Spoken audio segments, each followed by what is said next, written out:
My name is Nick Larson. Today is May 1st, 2019.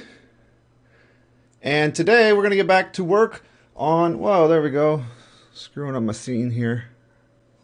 Today we're going to get back to work on this game that we're making to practice for the JS13K competition, which starts in September. No, which starts in August. And today we're doing something where I really don't know how we're going to do it. We're going to work on the lights. So last time we were here, we got the interactions with items. We did not actually get as far as I was hoping with implementing a desk, largely because there just wasn't an icon, and I wasn't trying to make graphics. Like, I'm just trying to keep this easy for now. So we're just gonna get back to it. Let me get a few things situated here. There's our thing. We want to shrink it over this way. Close all this other stuff. Make sure none of that comes up. Close that. Close that. All right, perfect. Okay, let's get this started. Terminal, WS. Close that. Open this up. Localhost, index debug, play. All right, so where are we from last time? You start out on this couch. Oh, first you have to get through all of this. We start out on the couch, and then we have to run into the computer to pick up a phone, which is what we should do. This is intended to be a desk. And then when you run into the desk, it brings up the first thing. That's what we should do. So let's just put that on our list. 2019-05-01. All right. Start the initial conversation when you interact with the desk. Okay, perfect. All right. The second, big, huge, major thing today is we want to figure out how to get the flashlight and the lighting to work. Get the lighting to work. The idea being that when you start, everything will be dark. You won't be able to see where things are, so you'll have to sort of wander around in the dark to find the stuff that you need. And it'll make everything kind of hidden. And then once we randomize the positions of things, all of a sudden the move counter is going to start to matter a whole lot. So ideally what's going to happen is everything's going to be dark to start.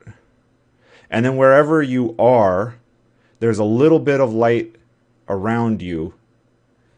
Or, well, maybe there's light around the windows, and we'll put the desk over by the window over here, or maybe we'll put the window up here. And then, yeah, let's go ahead and just move things and just assume there's going to be a window right here. So let's just go ahead and do that. First things first. And then after that, we're going to figure out how to make everything dark, and then we're going to figure out how to start making things a little bit lighter as we go. Let's move things. Everything is defined in one place. This thing is at 0.6. We want to move it over to... I don't know, yeah, let's move it over to this wall. So let's put it where the desk is. 3.4 needs to move to 0.6.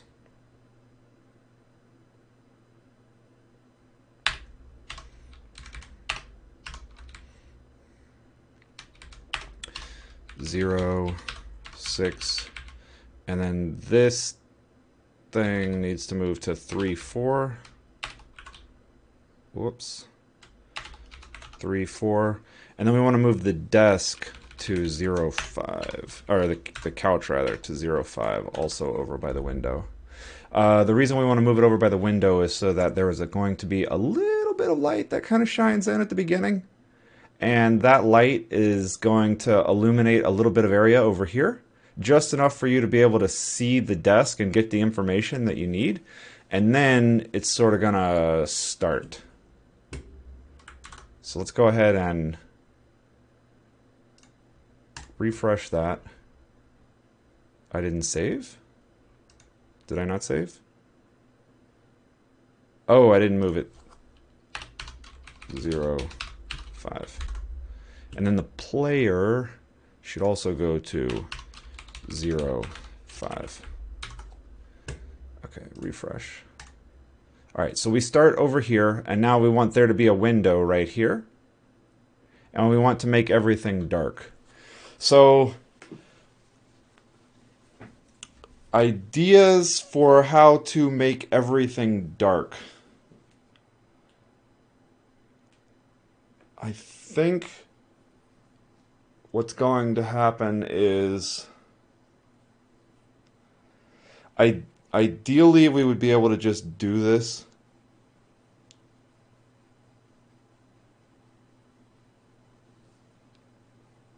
Ideally we would be able to do this with just some sort of CSS. But I am not entirely sure that's possible.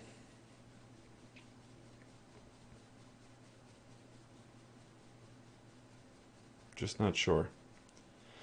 So if I did an overlay over the entire thing and made the entire thing, no, I definitely don't want to do that. I don't want to do that because then it's going to be very difficult to stop it at the walls. If I do it cell by cell, it'll be a little bit easier. So I think I'm sort of convinced that cell by cell is the right way to go about this.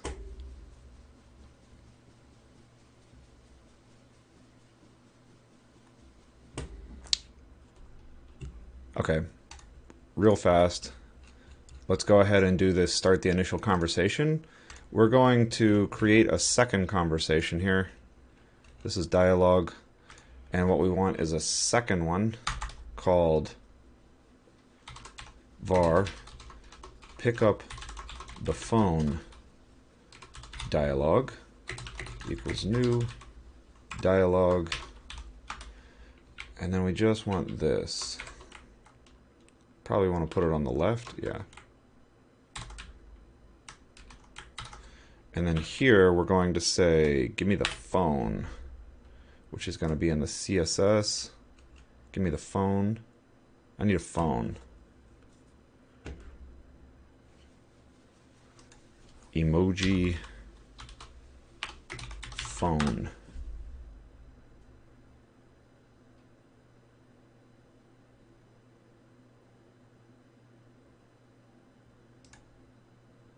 Sure thing. Telephone? Telephone. I think I like this one better. Let's go here. Give it the emoji phone.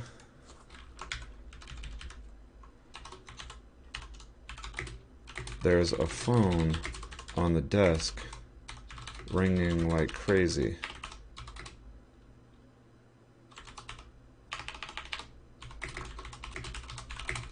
Why don't you pick it up? Okay, so we have created a phone. Then what we want to do is we want to say run the game, render the grid, add key press control, render the leaderboard. Okay, so on the leaderboard, where is this thing? Intro dialogue. Control F, find intro dialogue. We don't want intro dialogue, we want pick up the phone dialogue.render. This is going to make it a little bit easier for us to get started because now there'll only be one thing to click through. And then also we'll make it so that whenever you interact with the desk, on this one we're going to have intro dialogue.render. Alright, so now let's try that. We go to play. Hey, there's a phone on the desk ringing like crazy. Why don't you pick it up? Sure, now I can actually... Oh, did you see that? Beeple, beeple, beeple. It like started jumping. That was so weird. That was so weird. Why did it do that? I must have not moved the player? Player. Okay, the player gets passed in.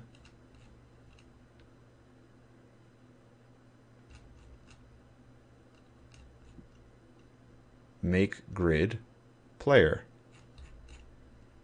Make grid. Grid? No, render grid. Okay, so where is make grid being called? Make player. Oh man, that is sort of frustrating. This needs to move to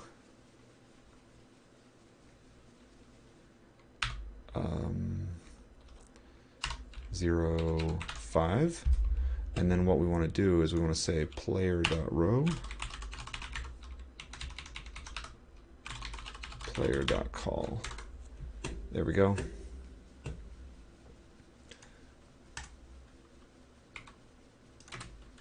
Okay, there we go. Okay, perfect. And then we press this, and now, hey, I've been trying to call you for an hour. We go through this thing. Now I need to turn off the phone. Let's turn off the phone, because once you've seen it, we don't actually want to see it again. The phone's done ringing. Okay.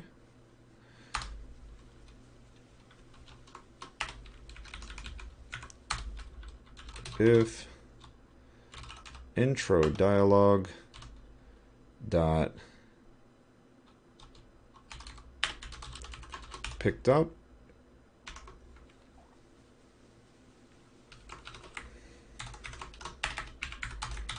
if not intro dialog dot picked up, then let's do this, and then let's do intro dialog dot picked up equals true. Okay, refresh. All right, we go through all of this,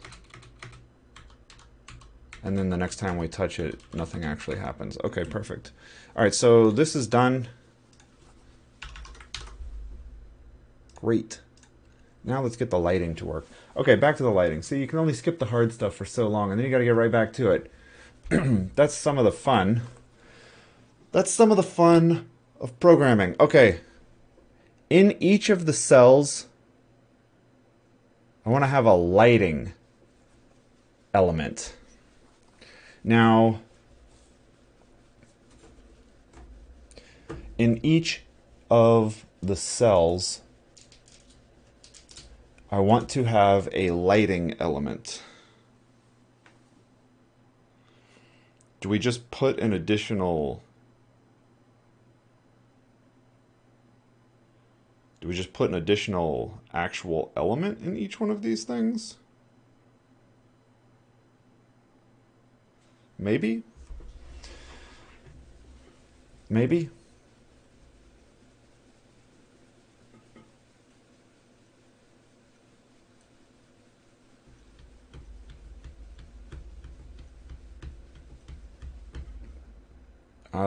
I don't think it's a bad idea, and it's super simple to implement.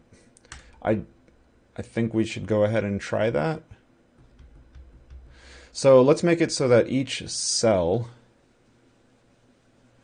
make cells,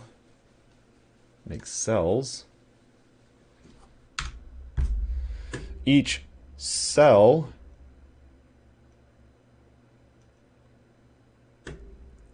do we want to just do this? Okay, let's take a look at cell.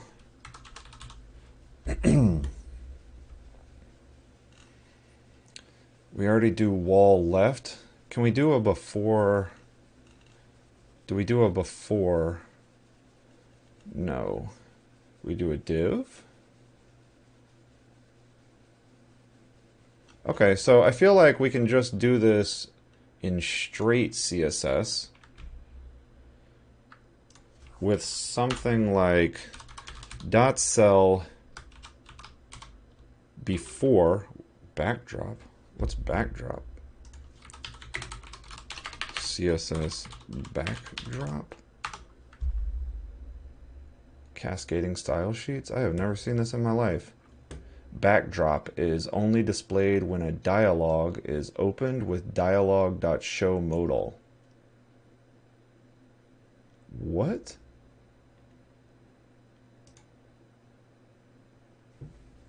backdrop. Interesting.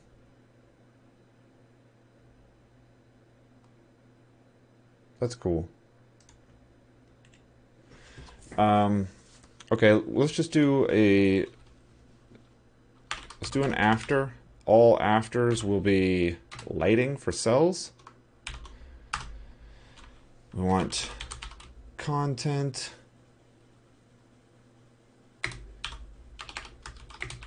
Just a space. We want position, absolute, top 0, left 0, width 100%, height 100%, width, height 100%, and then we want Z index. We're just going to do 10,000, the highest, and we're going to say that this is background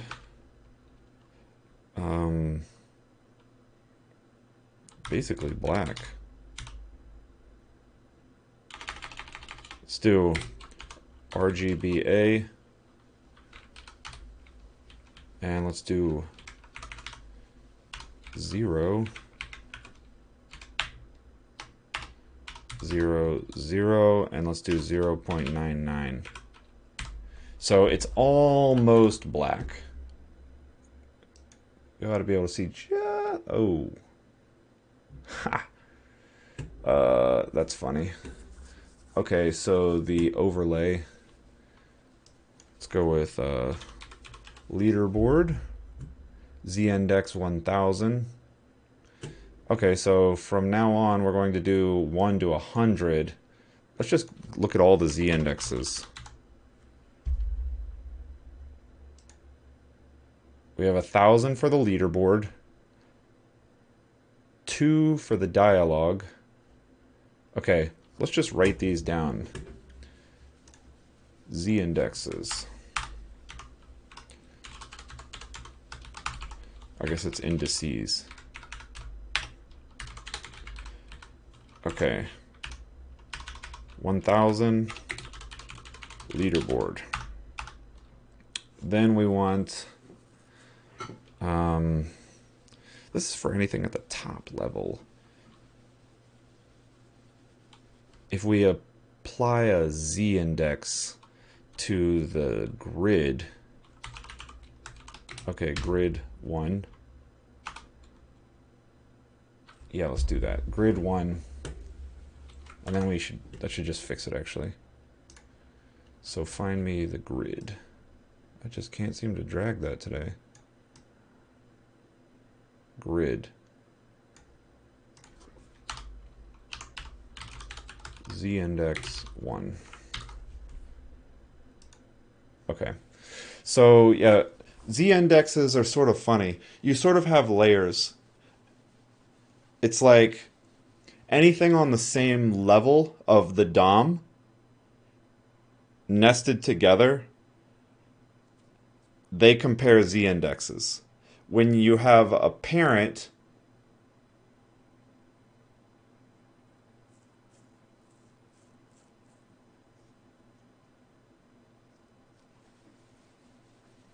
when you have items within another item, the Z-indexes are relative to the parent.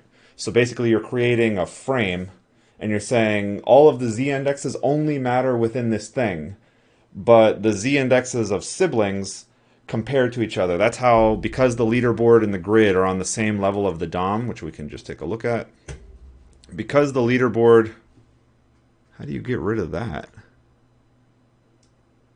All right, because the grid and the leaderboard are on the same level, they compare Z-indexes, these two things. So even if I put 2 for the leaderboard, it would still show up on top of every single thing that's in the grid because the grid has a Z-index of 1. However, when you get inside the grid, there are now things that have a Z-index of way beyond 1, but they're in the frame, the like parent frame of 1. So they're only relative to things contained within their parent. And that's how we were able to put the leaderboard on top no matter what, just by specifying the z-index of the grid instead of letting it float, letting the z-index float all the way up to the top. If that makes sense. Okay, so we did this here. Great. Unfortunately, you can still see the walls, which I was not really expecting, to be honest with you. How can I fix that? There's a phone ringing on the desk. Why don't you pick it up? Not super clear where we are or anything. Maybe 99 is a little bit much for now. Let's go with 90, just 0.9. Let's see how that works. Okay, so we can sort of see things now just to make sure that, we know where things are and whatever.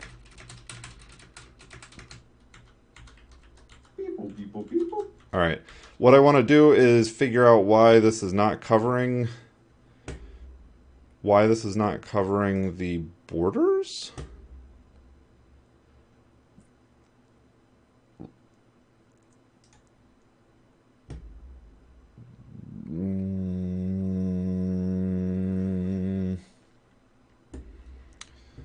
Yeah, why it's not covering the border. Maybe it's because border is not none. Cell after background. I think background clip. Background, oh goodness me. Background clip border box. Maybe that will do it. That didn't do it.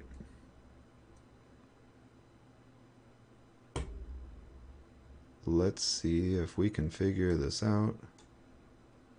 Give me the pseudo classes, please.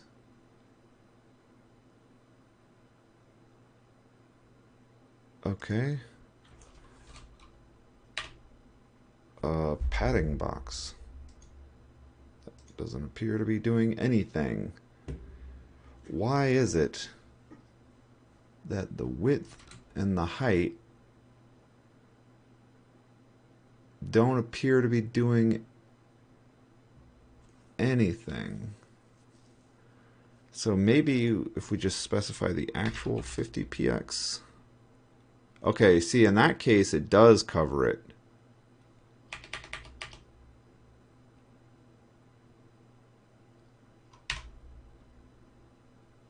Width, 100%.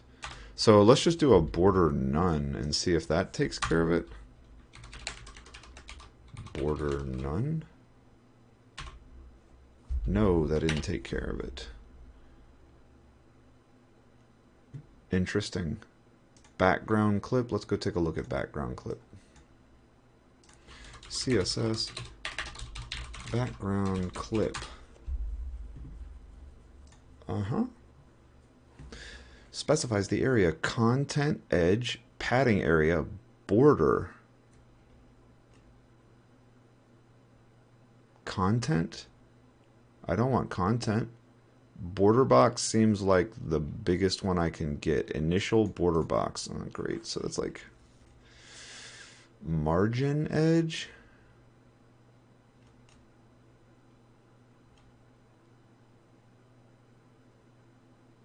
Interesting. How did this one come all the way to the edge?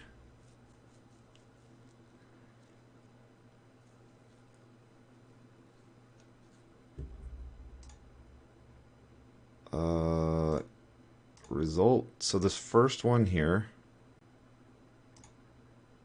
is background has the default. Well, that's interesting. So really what's happening is it's not making it 50 by 50 calculated. Can I get some calculated width? 50px, 50px. Interesting.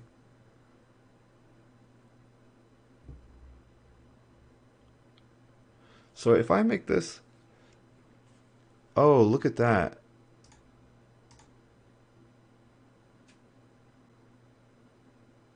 So this is doing border.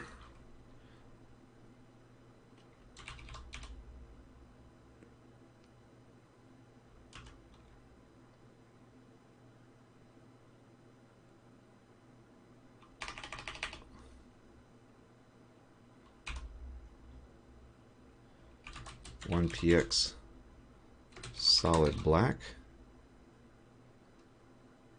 Interesting. Box sizing. Border box.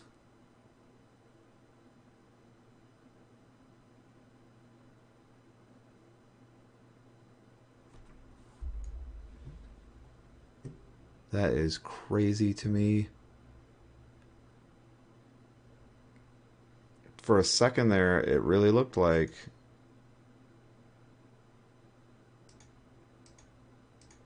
it was covering it, which is exactly what I want to have happen.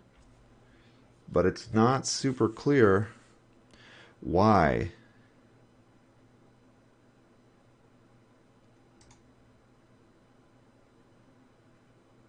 Maybe it's because the top and the left aren't accounting for... Oh, interesting. -1 PX. Oh, that is interesting. -1 PX because of the border. Oh man, that's crazy. Oh, that's insane. That makes me want to put the walls on pseudo elements.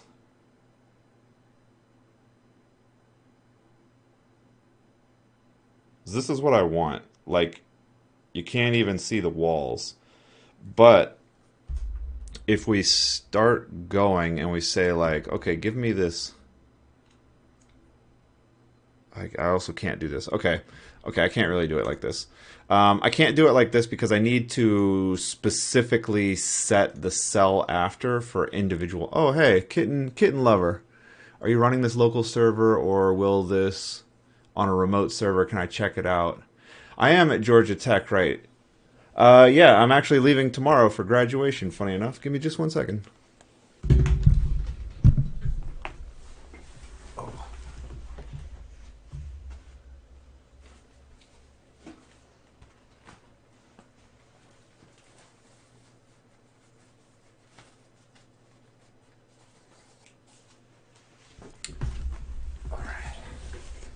There we go. Not really going to be able to put this on. Do my best. It's kind of annoying. Let's put it back there. Yes, I am graduating. Pretty happy about it. Yeah, I'm at Georgia Tech. That's my answer until tomorrow. At which point I will no longer be at Georgia Tech.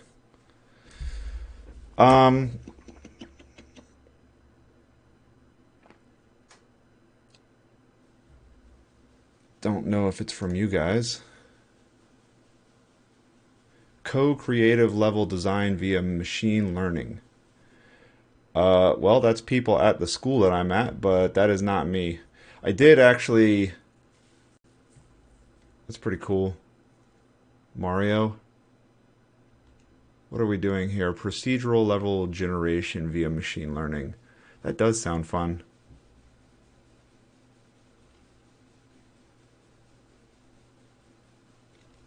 I'm gonna have to read that. That sounds pretty cool. I wonder what their like evaluation criteria is. Yeah, that's not me. I am not that Nicholas. Mark, I think it's Rydell. I think there's an L there. But yeah, I follow him on Twitter. He's always doing cool stuff, man. Okay, this is available. I check in this all the time. You want to go to github.com/culture of development. And then you want to go to JS13K, and it's in this offline folder, and it's exactly this. And all I'm doing is running a local web server and loading up indexdebug.html. The entire thing is in this app folder in game.js and a little bit in this audio.js right here, if you can see all of this. But this is everything that I have done up to this point, except what I've been working on today, which I'll get checked in later. Not a whole lot. If you go to the main folder, there is a little script called build.bat. I think there was also well, at one point I had a build.sh, but it's probably only on my Mac. And it does all of the zipping for you to zip up the app to show you how big it is. The only thing it doesn't include right now are these M4A files, which are actually quite large. Where am I going to after graduation? Well, I already have a job. I'm not, like, my company is paying for me to go to grad school. So just gonna kind of go back to work, really. Start doing more of what I do there. Yeah, no, it's all good. I think as far as like, okay, well, this is kind of annoying. I think as far as like what I plan on working on, that's gonna change a little bit. I have some stuff that I have to get done right now. And then once I get done with that, I just don't know. I definitely want to make use of a lot of the stuff that I learned. There's a lot of ways to go about it. One big issue that we're having is in our data center. We have this like 10 gigabit switch, and it's having trouble communicating host to host more than like 100 megabits host to host connection. And we're trying to figure out what exactly is going on with that. So hopefully we can get that figured out, and that'll be a pretty big improvement as far as like throughput in the data center, and that would be kind of a big win, and that would be directly related to some of the stuff that I learned at school. So that's probably my next thing. I don't really know though. But yeah, thanks for asking. How are you doing, by the way? Hope everything's going well for you.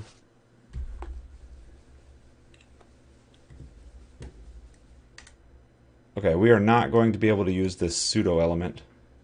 Fine, glad to hear that, man.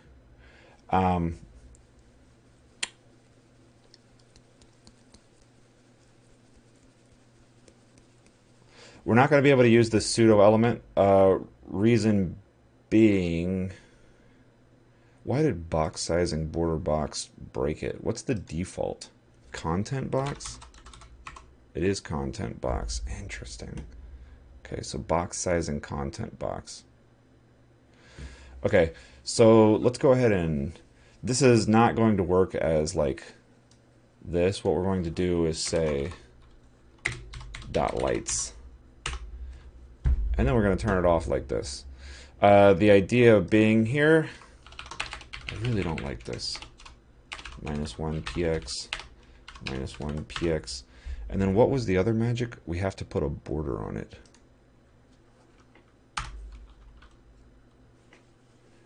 Is there not a well-known example CSS for game grid layout? I would think there would be, especially for some of those web game jam competitions. I don't know, there might be.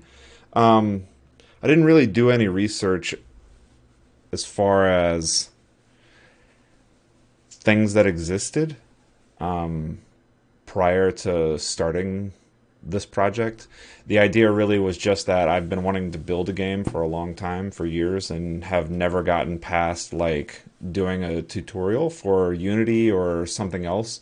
So I decided to just sit down and grind it out and say like, okay, let's just run into problems, and then maybe we'll do it a second time, maybe we'll do it a third time, and then maybe when we go back and start reading some of the books, some of the other examples that are out there, they'll start to make a little bit more sense. But for now, yeah, I'm just sort of using the DOM as like a hack. I think realistically, what I would want to do is draw everything on a canvas. The only concern that I had was because we're trying to shove this all into 13 kilobytes, I didn't really want to include graphics, or have to come up with some way to build graphics. I wanted them to just sort of be available. So we're using emojis and basically CSS stuff.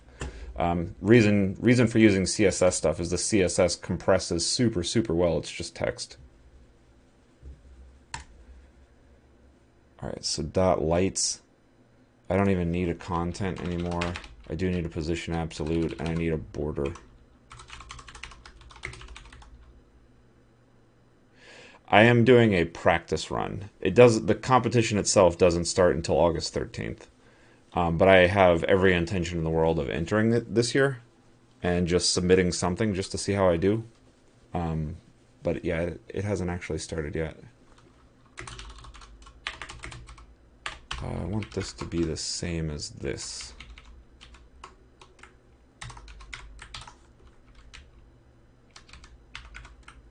Okay. So now we need to go to the actual game, and whenever we create a cell, we need to additionally shove into it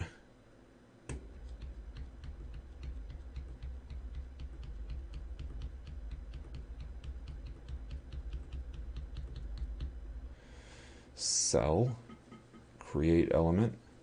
Then what I want to do is say cell dot lights, cell dot element dot append child, create element div lights,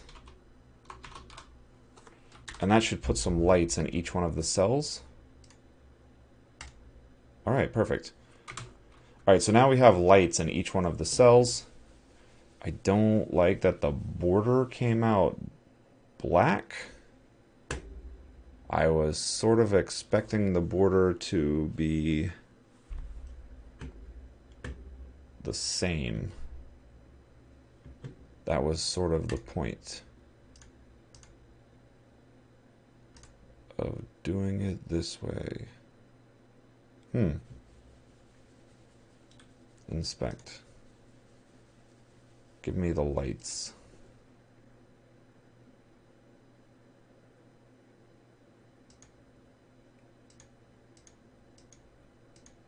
I really like it to be like this. But for some reason,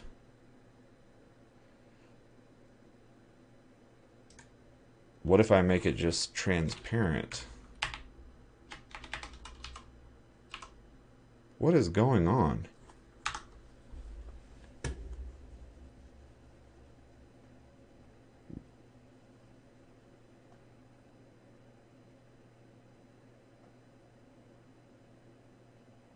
Is it this?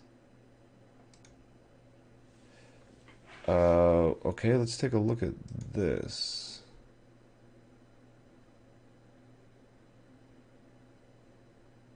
That's insane. I really don't understand what's going on here. Why is there like a grid looking thing? Why does it look like a grid?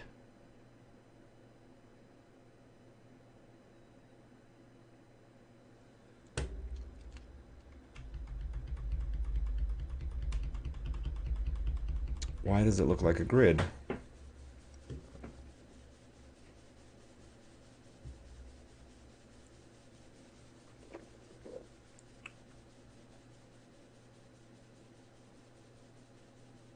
There's only a border. I really don't understand this. Does anybody have any ideas? Why? Okay, so it appears that there is a border there, but I have made it transparent, and for some reason it doesn't want to show up as transparent. Like if I do like 3 pixels, yeah, all of a sudden they're like super dark. Why?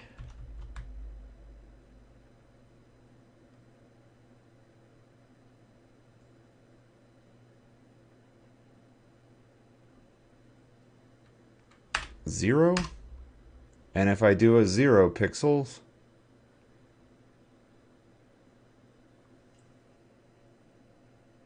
am I missing something?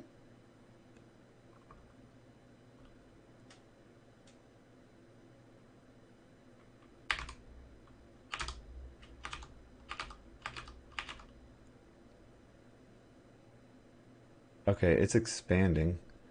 So first off, I need box sizing. I do need box sizing border box.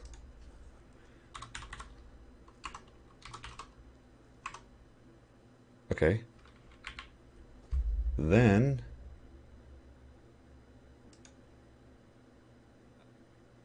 I just want to make this 50 and 50. 50 px. And 50 px.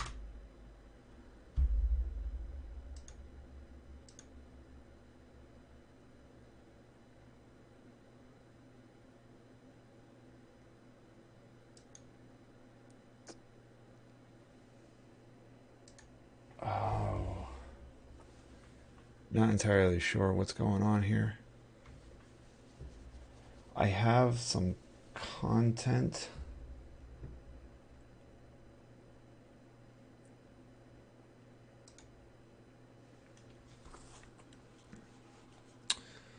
What is going on?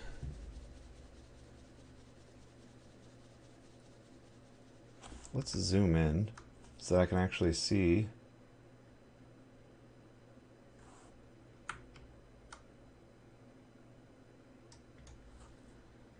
And can I put this over on the side?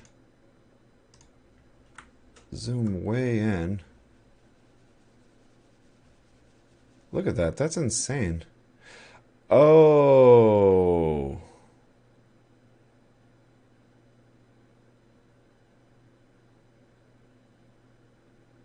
Any of these ones with a border are causing problems. Okay. Okay, so I don't think the problem is actually with this per se. I think it's with the... I think it's with...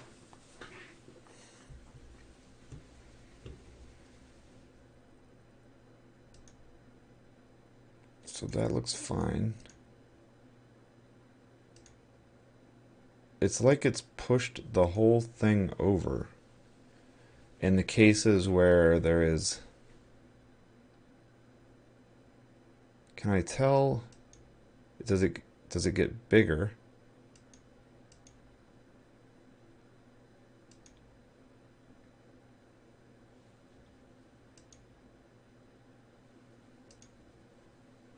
Okay, so the border doesn't really matter. Of course it doesn't because it's transparent.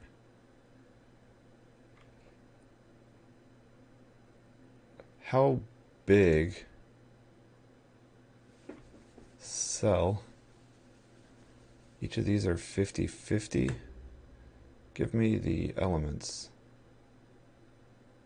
Give me the elements. What is going on here? Show me, inspect. What is going on? Ah, there we go. Can I make this below here? That would be awesome. It'd be way too easy. Alright, so we have lights, we have cell, and then all the way at the top we have the grid. And it is 400 by 400, but notice that it's wider.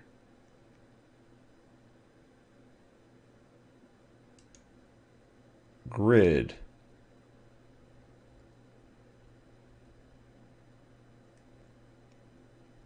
Width 400, height 400.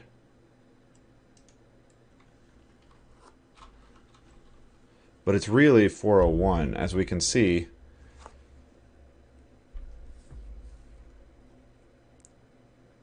Or is it?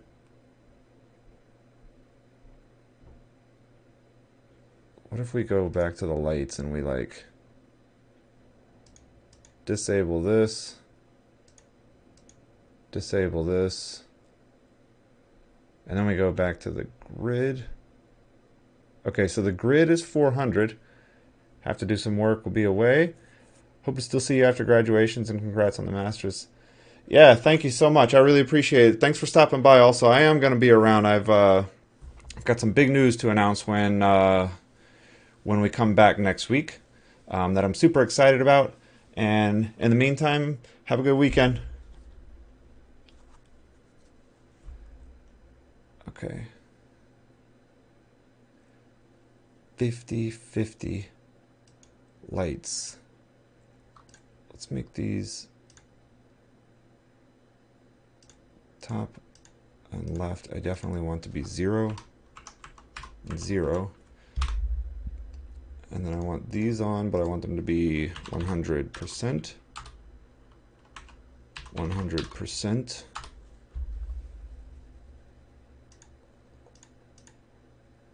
And then I want to take a look at the cell, the lights.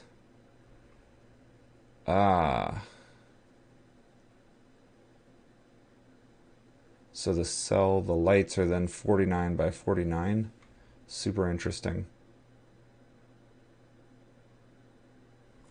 Super interesting. It's probably what I actually want. Yeah, like this one's 50 by 50. No, I definitely want it to be over the whole thing. So those are 50 by 50. The cells are 50 by 50.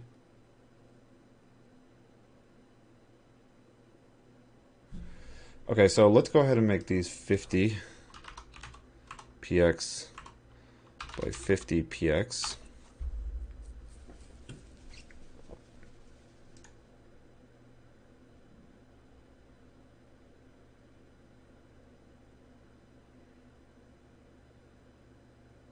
Oh.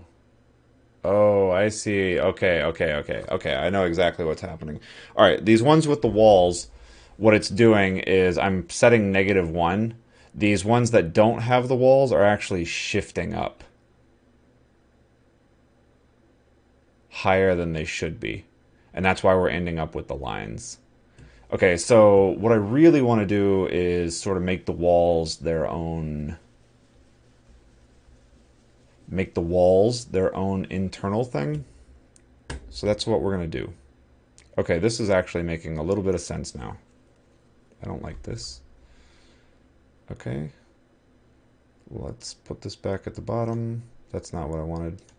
Let's put this back at the bottom. Let's drag this over here.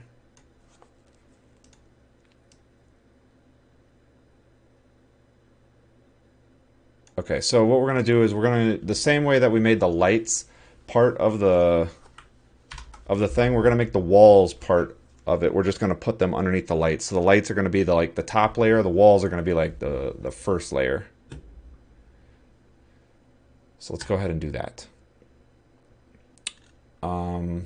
So instead of dot wall left, we're going to say, well, I think we are going to leave it like this. And then what we're going to do is we're going to shift it and say dot walls.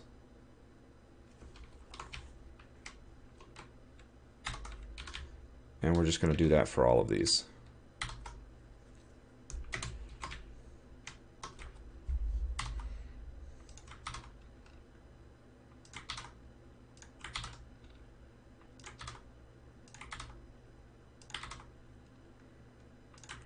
I want to keep the description of the walls on the cell itself so that it's easier to inspect.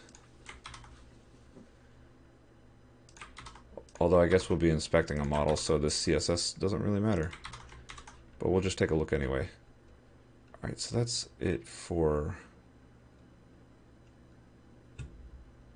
cell. And then I also need like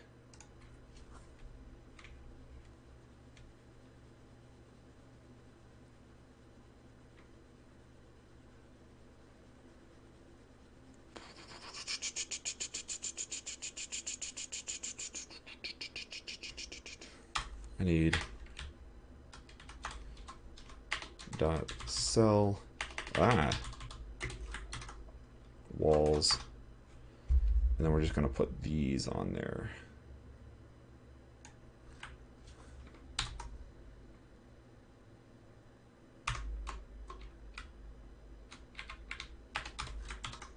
Like that. And then we also need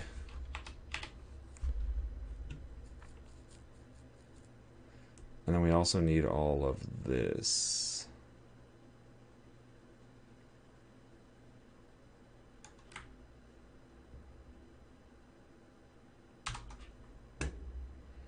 All right, because this will no longer have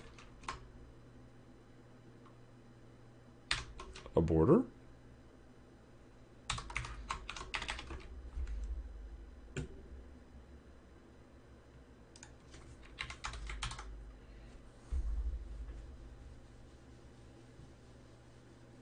Oops, I did this wrong.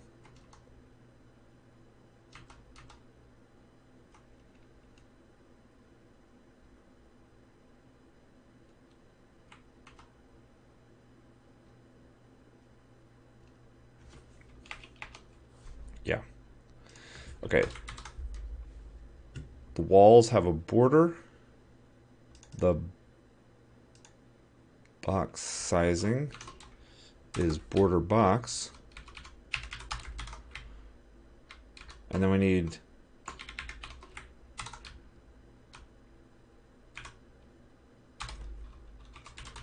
position, absolute, top 0, left 0, width 100%, height 100%. Okay, I think I can probably do something a little more generic and save myself some typing and say dot cell div, so any child is going to have a height and a width of 100%, position absolute, top 0, left 0.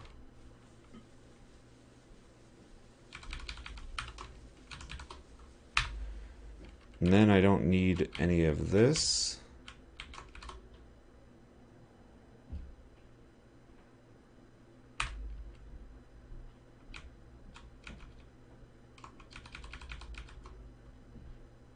And I just do the Z index. 9999. So I want the walls to be right underneath the lights. Let's do box sizing, border box as well. Make sure that they don't, for some reason, get larger.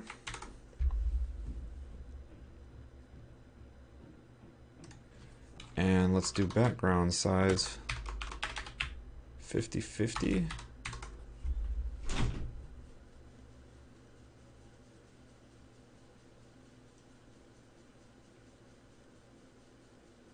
I think that's going to do it. I think that's going to do it.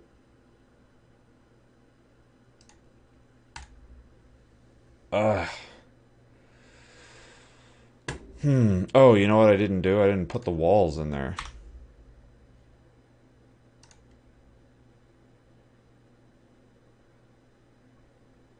I don't need this anymore. Okay, there we go. All right. Okay.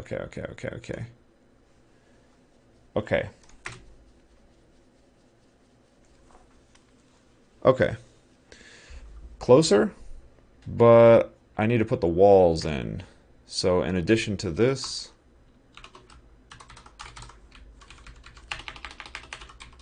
walls. All right. Okay. Okay. My walls are in there now. And if I go to the lights and I change it to, like, I don't know, 0.05, yeah, you can actually see the walls. You can actually see everything. 0.09. Okay. So, okay, this is great. This is super uncomfortable with this hat on. I'm gonna have to take the hat off in a second.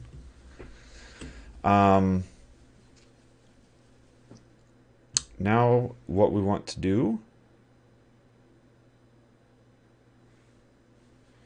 is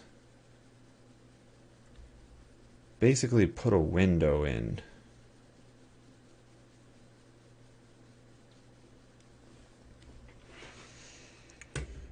Now what we want to do is put a window in. Okay? So in the case that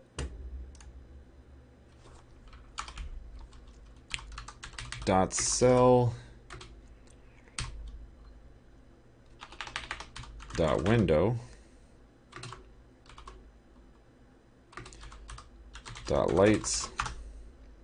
Now what we want to do is we want to say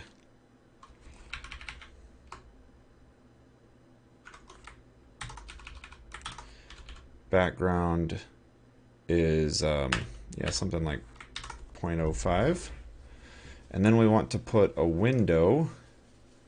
Now it's starting to get a little crazy. We want to put a window at 0.5 and 0.6.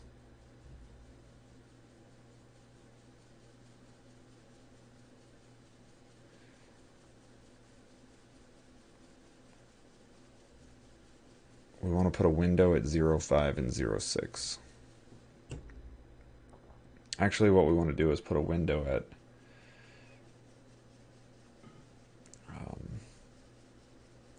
actually, let's put a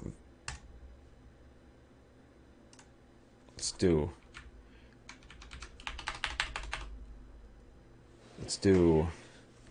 cell dot light level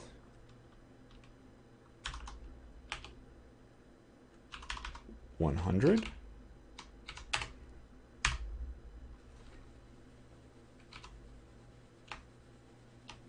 So let's just put transparent.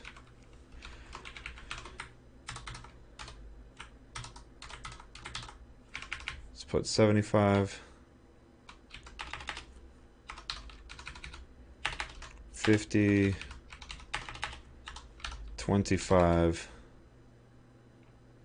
and then the default is going to be something like 0.95, so 5% light everywhere. Okay.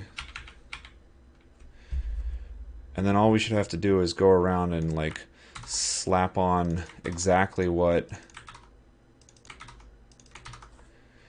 level we want. So 0. So it's basically 1 minus whatever. 25.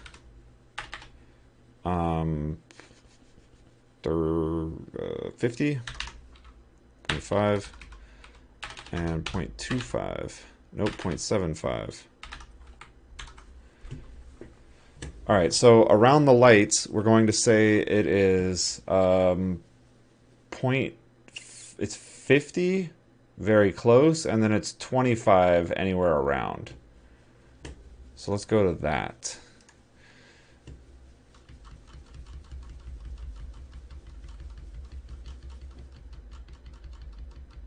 Let's go to that. How are we going to do this? We're going to say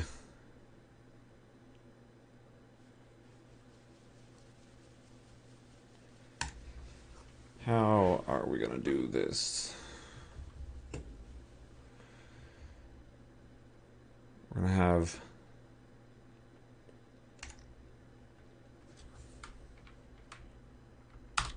all right, at this point it's getting kind of crappy, but this is something we're going to worry about tomorrow.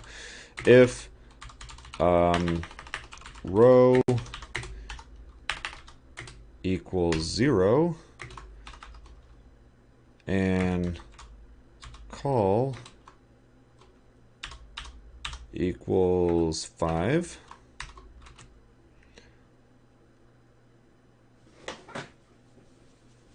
then we want cell, then basically we want this.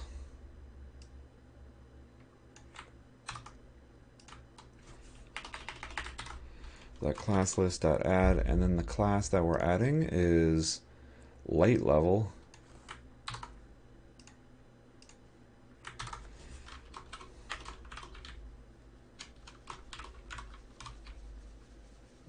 Okay. And we have basically 8 of these, which is why this is getting awful. Actually, let's go call equals 4, 5, 6, 7. And this is going to be light level 50.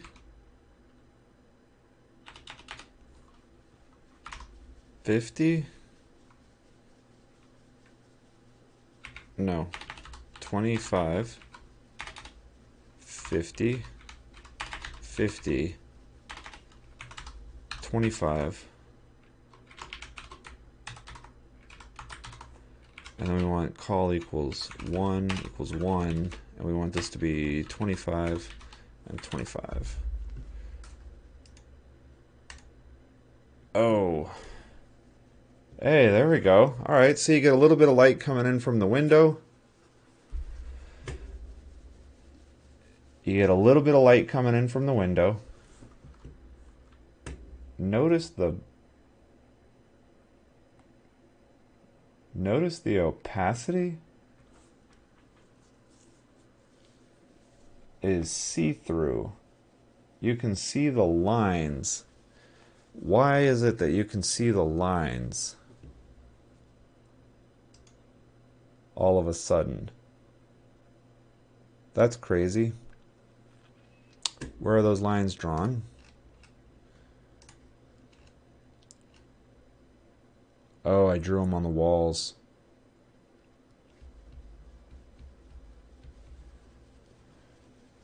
I drew them on the walls. I don't want to draw them on the walls. I want to draw them on the cells.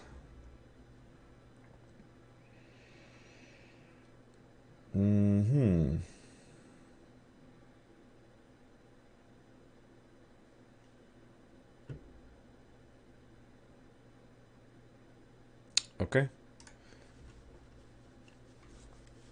Cell. So I do want this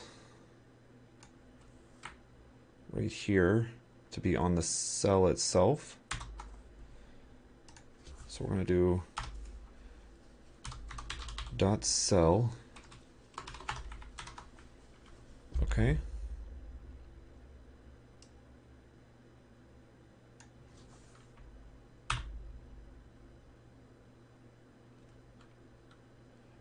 And then what we're going to do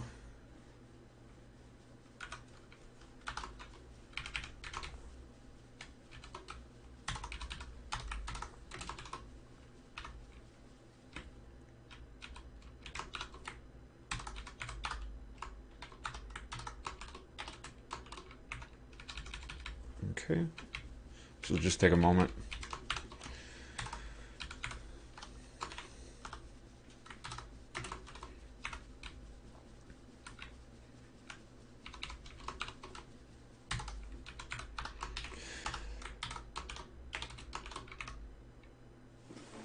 All right, so the point here is that if you zoom in over here and you look at this, you can see the grid lines sort of show up on top of everything, and I want them to be underneath everything. I want them to be just on the cell. So that's what we're working on right now.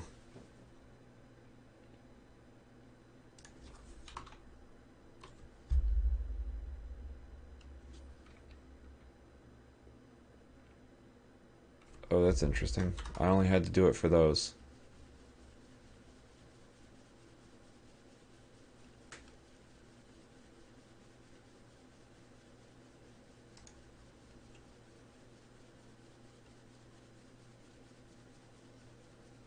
Super interesting.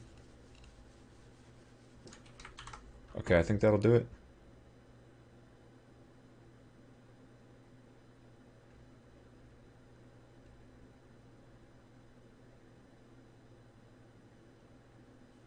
No.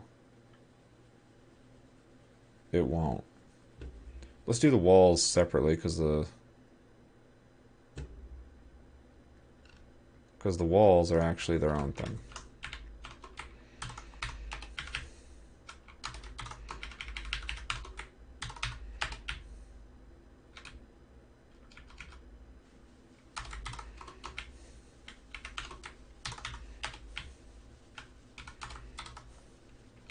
And then I don't need this at all on these.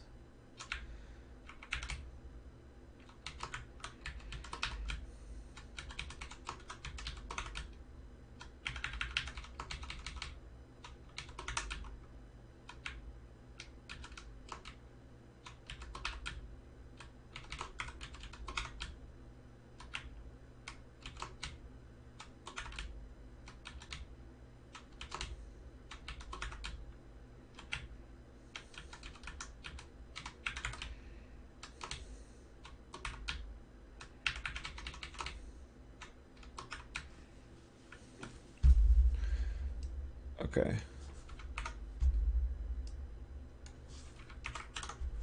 All right, I think that's going to do it.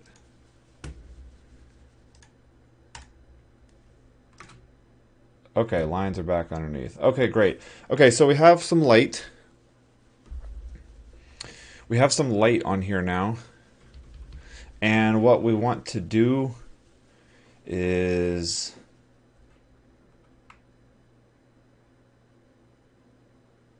check this little intro text. Let's put the flashlight in here.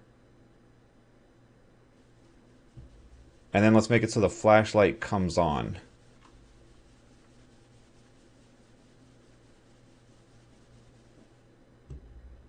I want to make it a little bit darker, I think.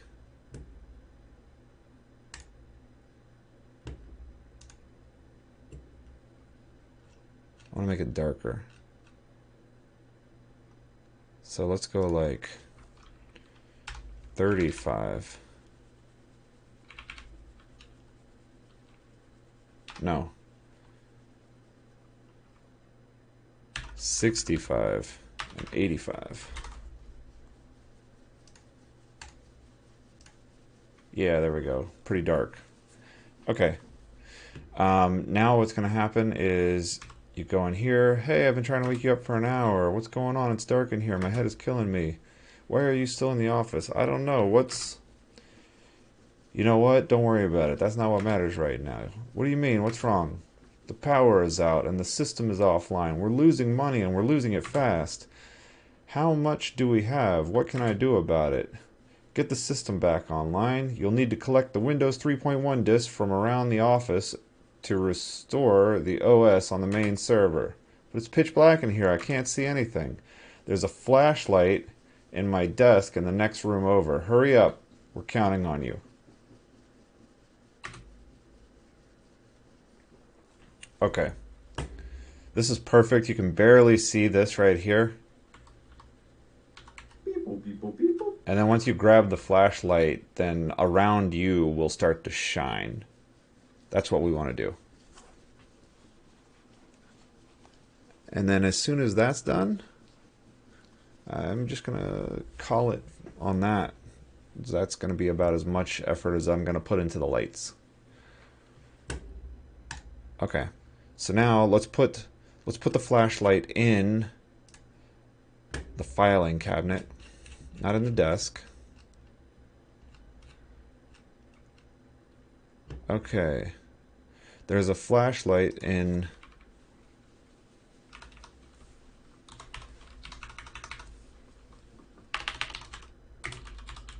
the filing cabinet near your desk.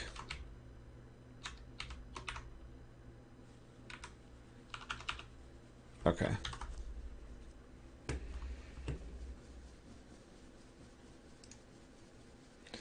So let's go get the flashlight and put the flashlight in the desk, not the disk. Give me the flashlight.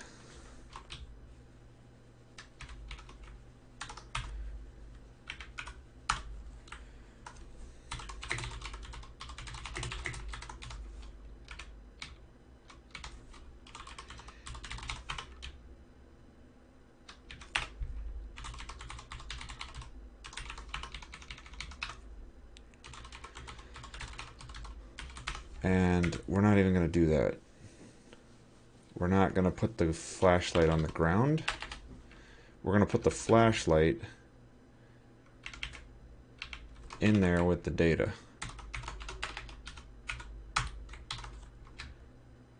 So 0, 1, filing cabinet data, flashlight. Okay. Let's make it so that when you run into it, you grab the flashlight.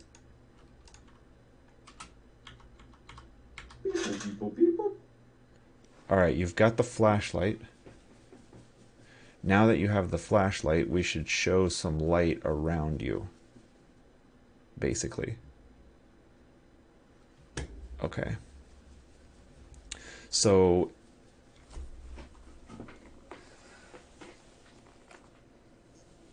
So when you move,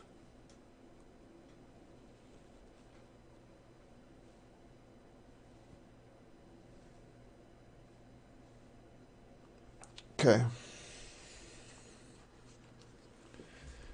Okay. If you have the flashlight, handle player move.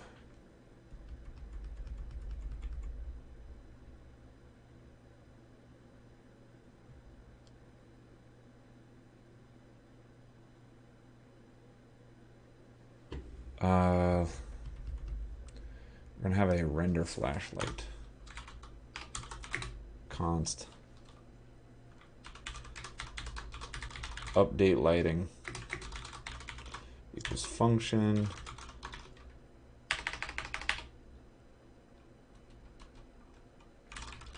player grid.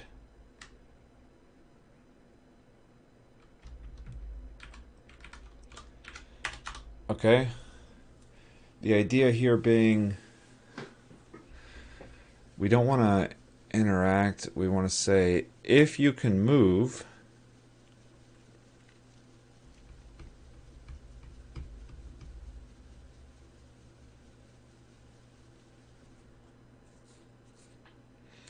if you move, this is kind of fun.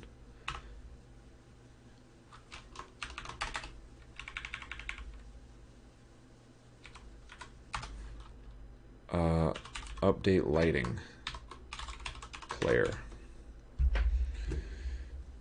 and we want old cell, new cell player.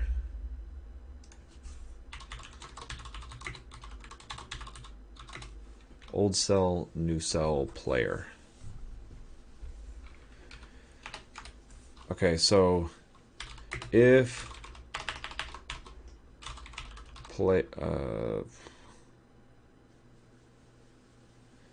player dot inventory dot items dot filter. Okay, let's just do a has item function. How am I getting the items somewhere else? Filing cabinet. Okay, sure.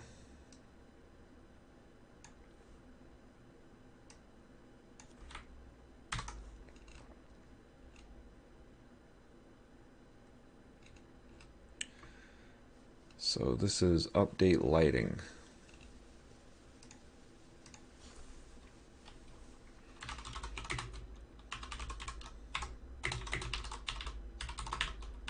Old cell, new cell, player.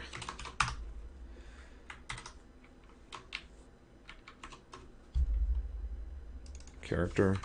Yeah, sure, character.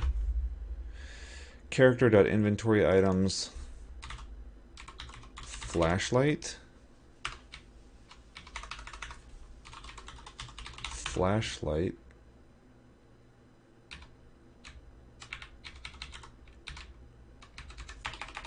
If flashlights.length equals 0 is greater than 0,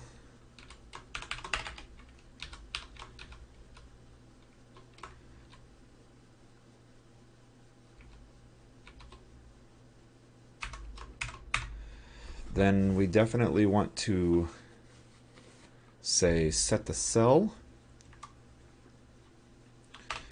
new cell dot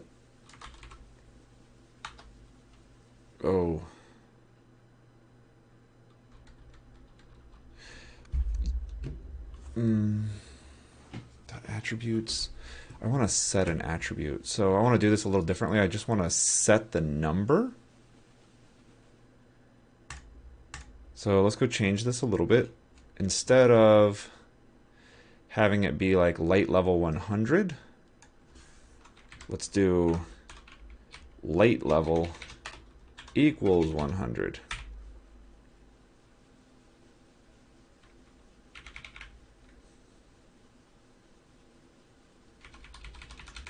And the idea here is that we will then just be able to set this attribute to a number instead of having to like remember to instead of remembering to clear out all of the possible values, like all of the other classes that it could possibly be. Let's go back in here. Let's go light level. Light level. Okay, we don't want classless anymore. We want attributes.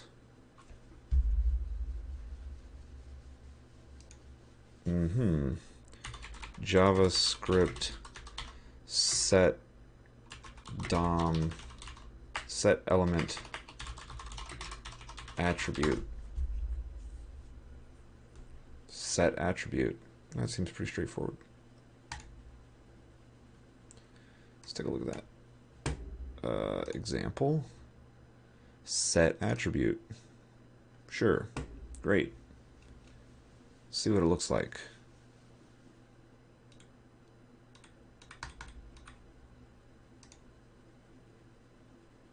Disabled. Name. Okay, great.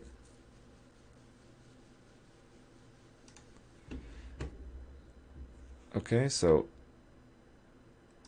element.set attribute light level 25.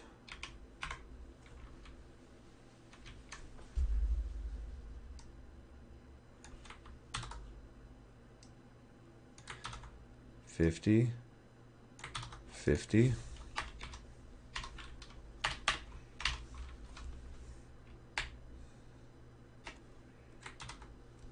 $25, $25, $25. Okay, let's try that. That didn't work at all. Inspect lights. Oh, light level equals 50. Oh, I did this.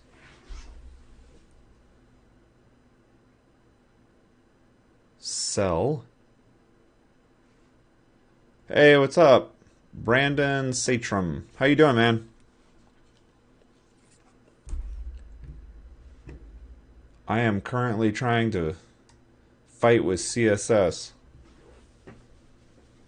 It's pretty much all this JavaScript game has been. Let's see. I have an attribute. Isn't this like an attribute selector? I was pretty sure. Attribute selector. CSS attribute selector.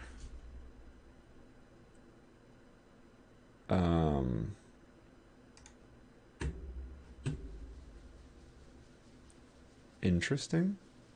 Oh, you have to quote it. I didn't quote it. Glad to hear that, man. Wednesday. Halfway done with the week. Today is my Friday. I'm taking the rest of the week off. Alright, you have to quote these.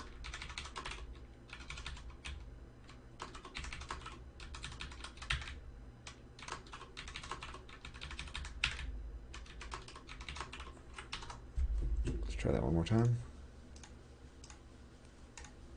Okay, perfect. We got our lights back. Okay, so now...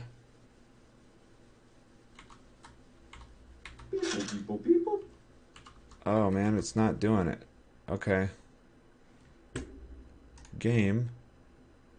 Alright, we got the light level. Oh, that's right. We didn't actually implement it. We need to go back to light level.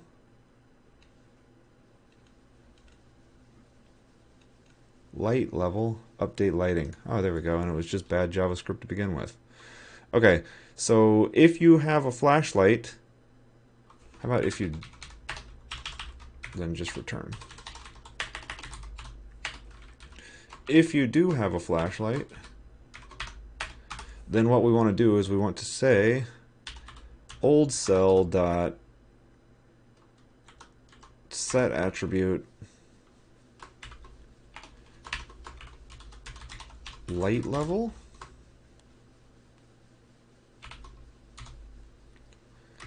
Uh, 25. Nope, 50. Come around to Y in just a second.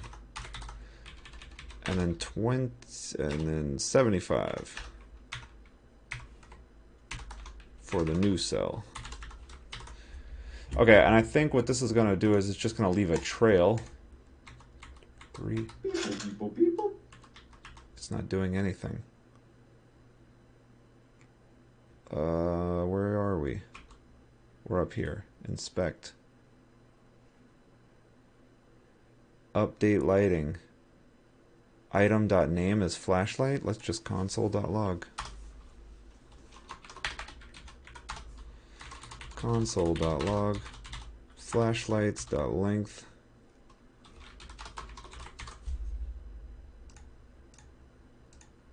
One, 2, 3. Over.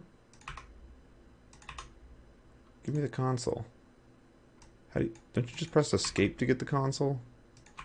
Oh, there you go. 0.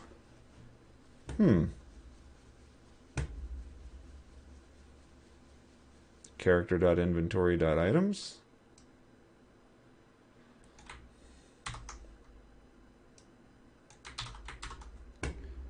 Sure.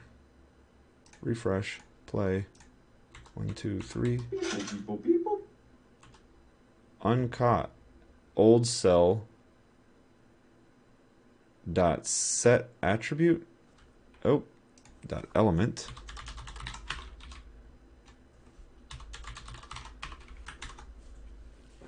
Okay, so now we have 2 items in there. I want to just update lighting all the time.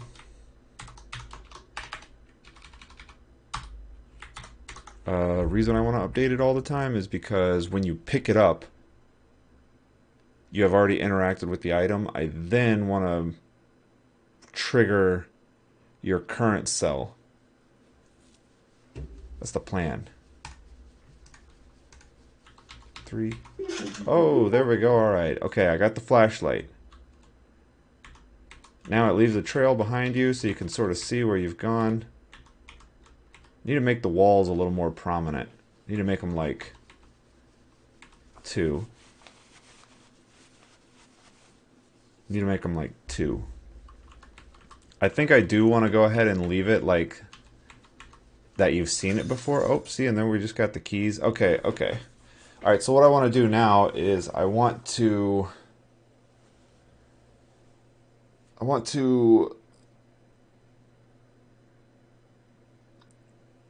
basically go all around you and set the light level all around you. Yeah, that's what I want to do here. Okay, so in update lighting, I don't actually even care about the old cell. I just really care about the new cell. And what we're going to do is we're going to say new cell. All right, now comes the tricky part. We need to go in the 8 cells around you and determine which ones you can actually see. It should respect walls, and it should be basically 75 where you are, 50 horizontally, and diagonally you want 25. So how are we going to do that? Let's go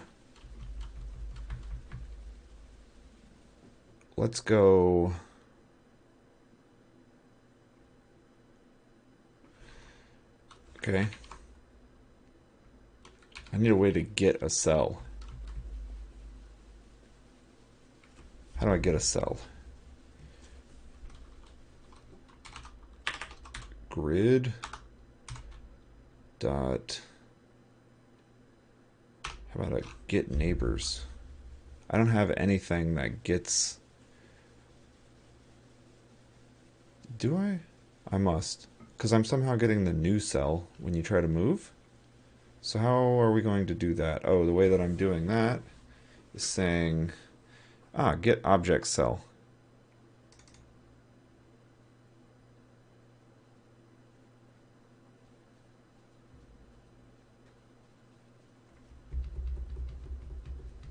Okay.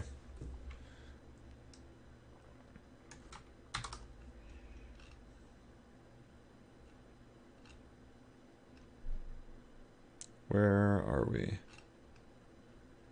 Update lighting. Update lighting? Update lighting.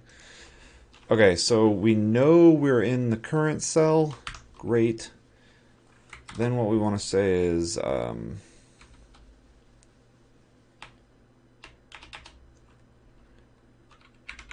right, if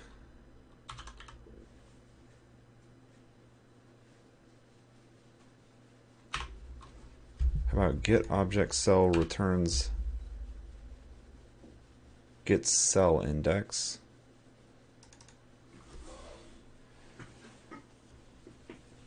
Could have this take care of most of the logic to make sure that the thing actually exists. Yeah, let's do that. Okay. Get cell index. The grid. Okay.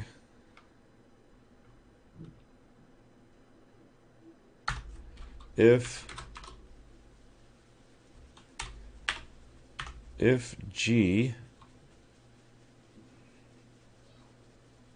okay, if object dot row is less than 0 or object dot row is greater than G dot height, return null. If object.call is less than 0 or object.call is greater than g.width, return null. Let's find out how many times I call this.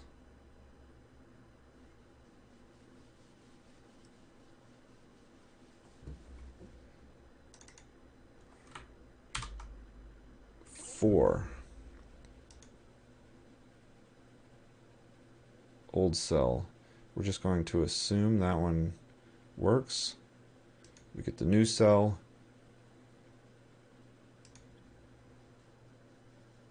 And we're going to call it from here as well.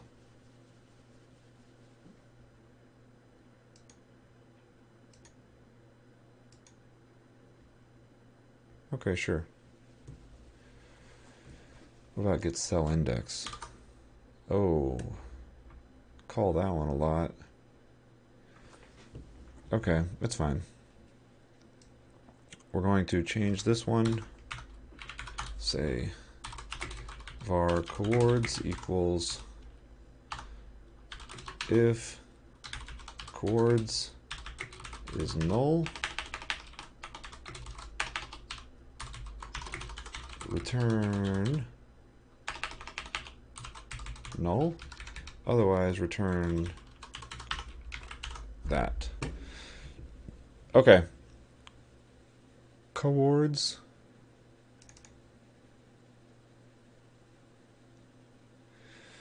In the case that get object cell returns null. Hey, what's up, Robert Tables? Glad you could make it, man. Alright, in the case that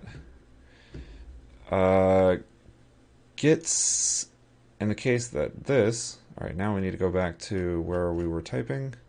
Alright. Hey, Robert Tables just subscribed. Thank you.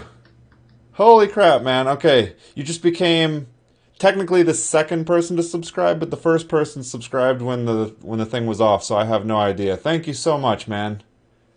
Man, that makes my day. Whew. That's a big deal for me. That's awesome. I hope everything's going well for you. Yeah, I'm planning to announce everything on Monday when I get back. I have this weekend off. Next week I'm going to finish up this game, and then after that I've got a couple of things I want to take care of that are sort of like, you know, getting the stream all set up, making it kind of nice, making it not so bland, and then and that's it, man. But yeah, I'm definitely going to announce everything on Monday. I'm looking, well, I guess on Wednesday. So I'm like super looking forward to it, and I really appreciate you throwing in an app for me. That was super nice of you, man.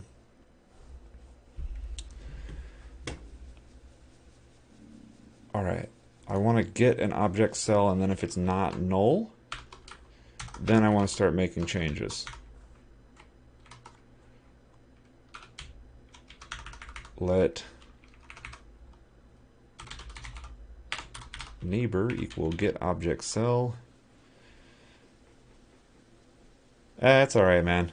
It didn't bother me. I was definitely going to do it at some point. You just kind of sped things up a little bit. Alright, new cell row is new cell dot row. We're just going to go -1, -1. Call is new cell dot call -1. All right, we're just going to do it like this. If neighbor, then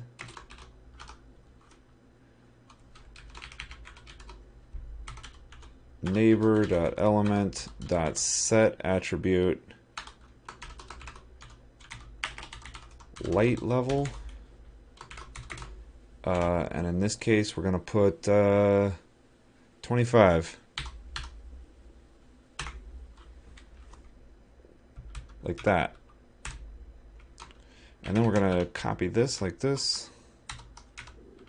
And we're just going to do this a bunch of times. The call -0, make this 50. And then this is going to be +1, and 25 is correct. And then we're going to grab all three of these. We're going to do the bottom row. So +1, +1, +1. And then we're going to chop out the middle one. And we're going to do -0, -0, and 50, and 50. Kind of crappy way to go about it, but we're just gonna give it a shot here. 1, 2, 3. Yeah. See, all right, we got the flashlight going. All right, we can. Oh, see, this is the problem. Not respecting walls. Definitely need to respect walls, and I also want to make the walls thicker. I'm gonna go ahead and throw some, like, in the CSS. We're just gonna make the walls thicker.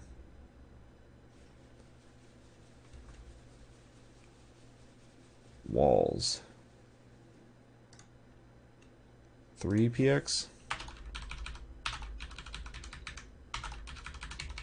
Yeah, like that. 3px. Alright, now you can kind of see the walls. 3. Alright, now you can actually see that there's a wall there. And we got a flashlight. And it sort of makes things go away, but we definitely want to make it so that it respects walls. Okay. Also, I'm just going to take a quick second to make a note. Right about here. Interact with door. I keep losing it. Update lighting. There it is. I have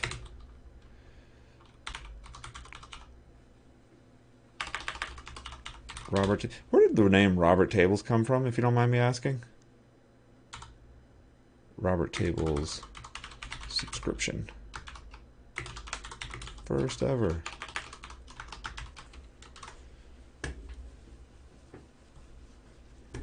Okay. Now I want to clean it up. XKCD.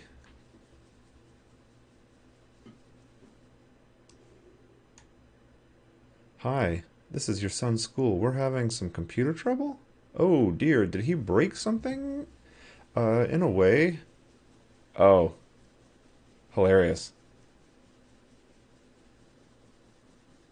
Robert dropped tables. Oh yes, little Bobby Tables we call him.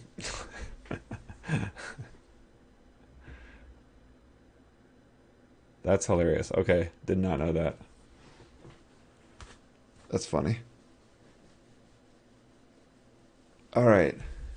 Um, all right. Respecting walls is important. And also, you'll notice that as we go around, it sort of leaves some funkiness around where the light trails go. Once you move away, I want to get the attribute. I think we're also going to run into trouble up here. Yeah, you can actually turn the lights off around the window, which is another bit of an issue. So these are all things I don't want to have happen. Okay, let's just start with respecting walls. Also, how on earth it's wrapping around. Hilarious. That's hilarious. It's wrapping around.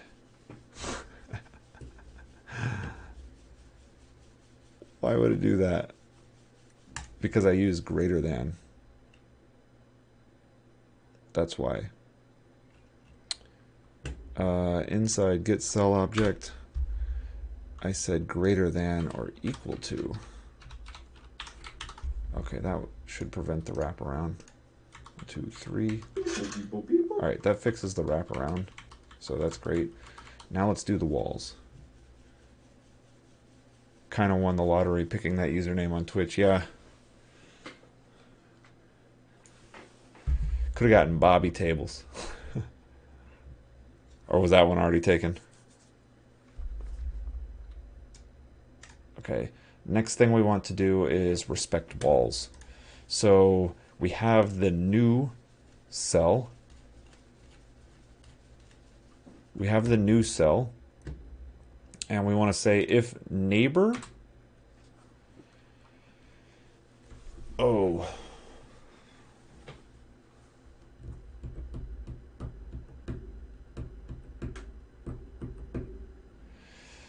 Okay, so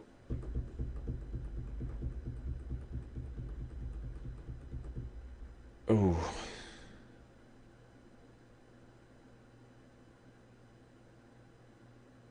If there's a wall between them, and it has to be a wall, so it would actually be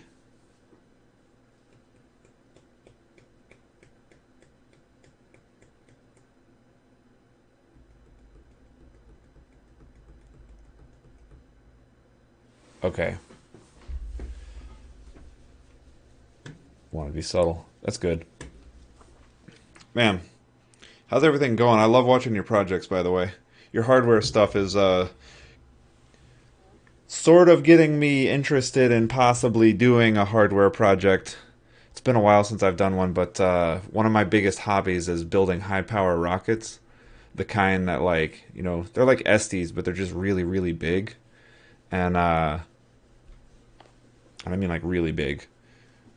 See if I can find a picture of one actually. High power rocketry. Nick Larson. I can definitely go to my YouTube How do I do that? YouTube. Okay, let me see if I can find this. Videos. Videos. Here we go.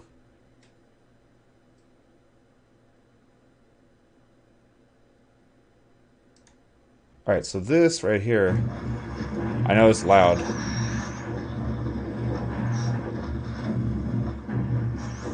Oh, y'all can't hear this. So, let's go and find another one.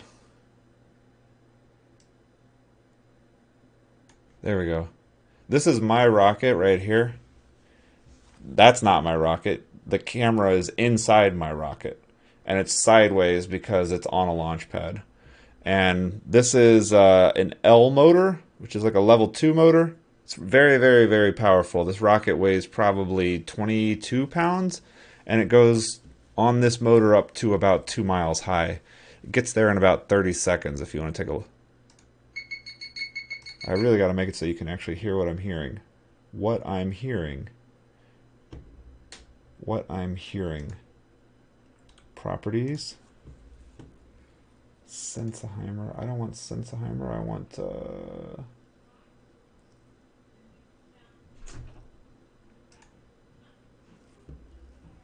one more. I will link this video for you. But basically, yeah, this rocket right here is gonna go. Beeping, beeping, beeping, beeping, beeping. It spins around in a circle because the fins aren't perfect. If you make the fins perfect, generally you can avoid the spinning motion. Yeah, that's it. If you're listening to the video, you hear a super loud wind noise. The microphone is actually inside of the rocket, and what you're hearing is the air escaping out of the rocket through a very small hole.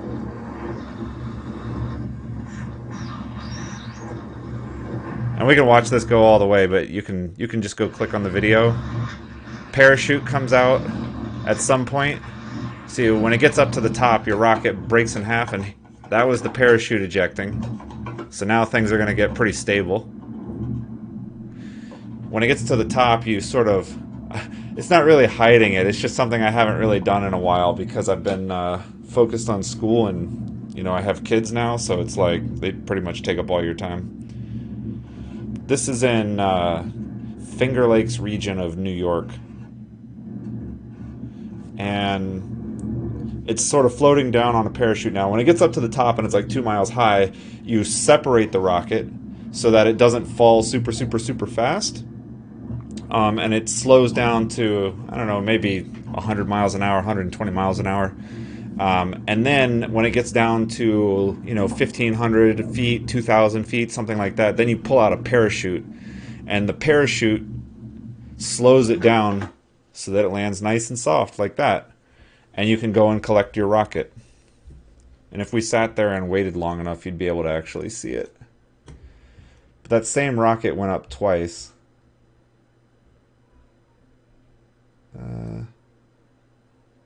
I got a bunch of rockets. Here's another one. This is me on the ground filming my rocket, but you can only see it for a second. You know, JavaScript actually runs on the rocket, funny enough. No, that's not me. Here it is, right here. That was my...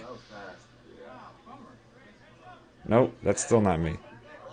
There it goes. This is me. I really got to make it so y'all can hear it because they're explaining what's on the rock. There it goes. Fun. Gonna be walking for that one. Look at that. Look at this. Anyway, if you hold on just a second, I'll grab one. I'll give you a little quick demo.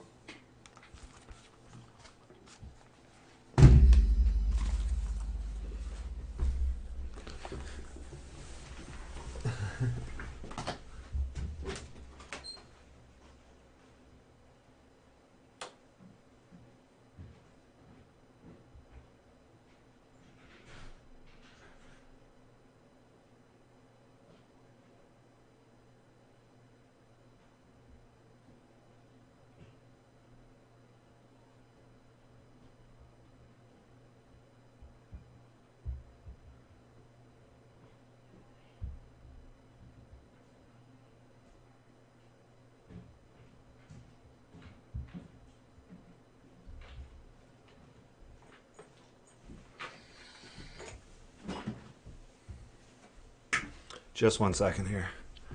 Switch over to the other camera. There we go.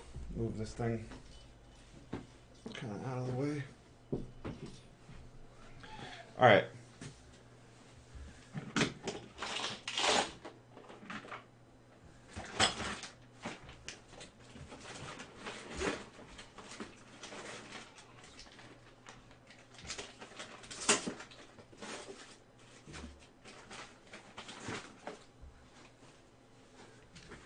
Okay, so it's probably been a minute since you've launched a rocket, if you launch rockets.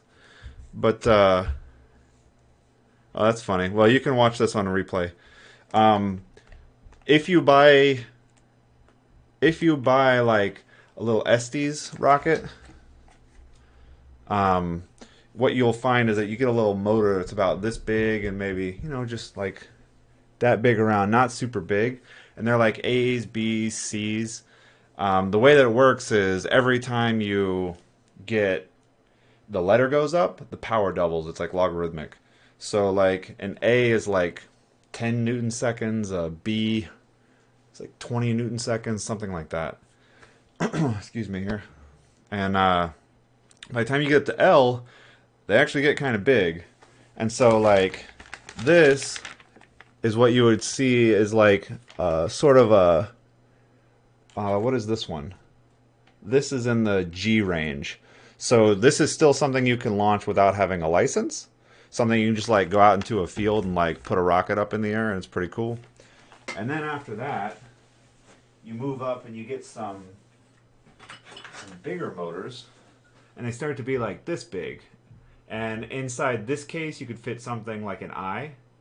And an eye would pretty powerful. You can get a fair size rocket pretty high. I think the one that I spent the most time on was my level 1. I put it up on an I-161, which fits into something about half this size, and then this would be a J. So this is a J350-ish. 350 is it's telling you how many Newton seconds of impulse it has. And then this put my rocket maybe a half mile or so, and it was a pretty heavy rocket, probably about 12 or 13 pounds. When you move up from this, then you start to get into the real stuff, and you start spending some real money, and you have something that looks about like this. And this right here can fit the L that I was talking about. And like I said, every time the size of the container has to double, because you have to put more and more stuff into it in order for the power to double. And this is like an L, and I think you can fit a really small M in it, like a 1% M or a 2% M. But the range of it, gets quite large. And then when you move beyond this, they grow to just a little bit longer, but they start to grow in diameter, and they don't make them too much longer than this because it's just dangerous. And they start to grow out. And this is a 75 millimeter. The other big one is a 98 millimeter, and then above that you get into like custom built stuff. But yeah, so that's the kind of level when I say I do like high power rocketry. It's not like the little Estes rockets. They get quite large, and I would pull out one of the rockets, but I just looked in there in the closet, and they're all kind of packed in nicely, so I wasn't going to pull one out at this moment. But I will pull one out at some point when I start working on it, but I'm going to go grab one more thing, which is the electronics board.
This right here is what you would call like the payload bay.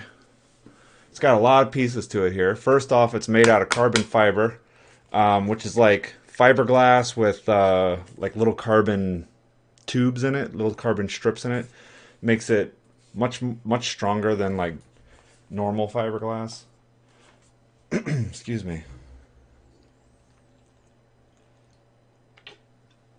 All right. The next thing you'll notice is on each side there are two little containers. One, two. So when this rocket goes up, the first thing you do is you put some black powder in here, you cover it with tape, and then you put a little wire in there, and that wire sets off basically like a charge, just sort of fires it off.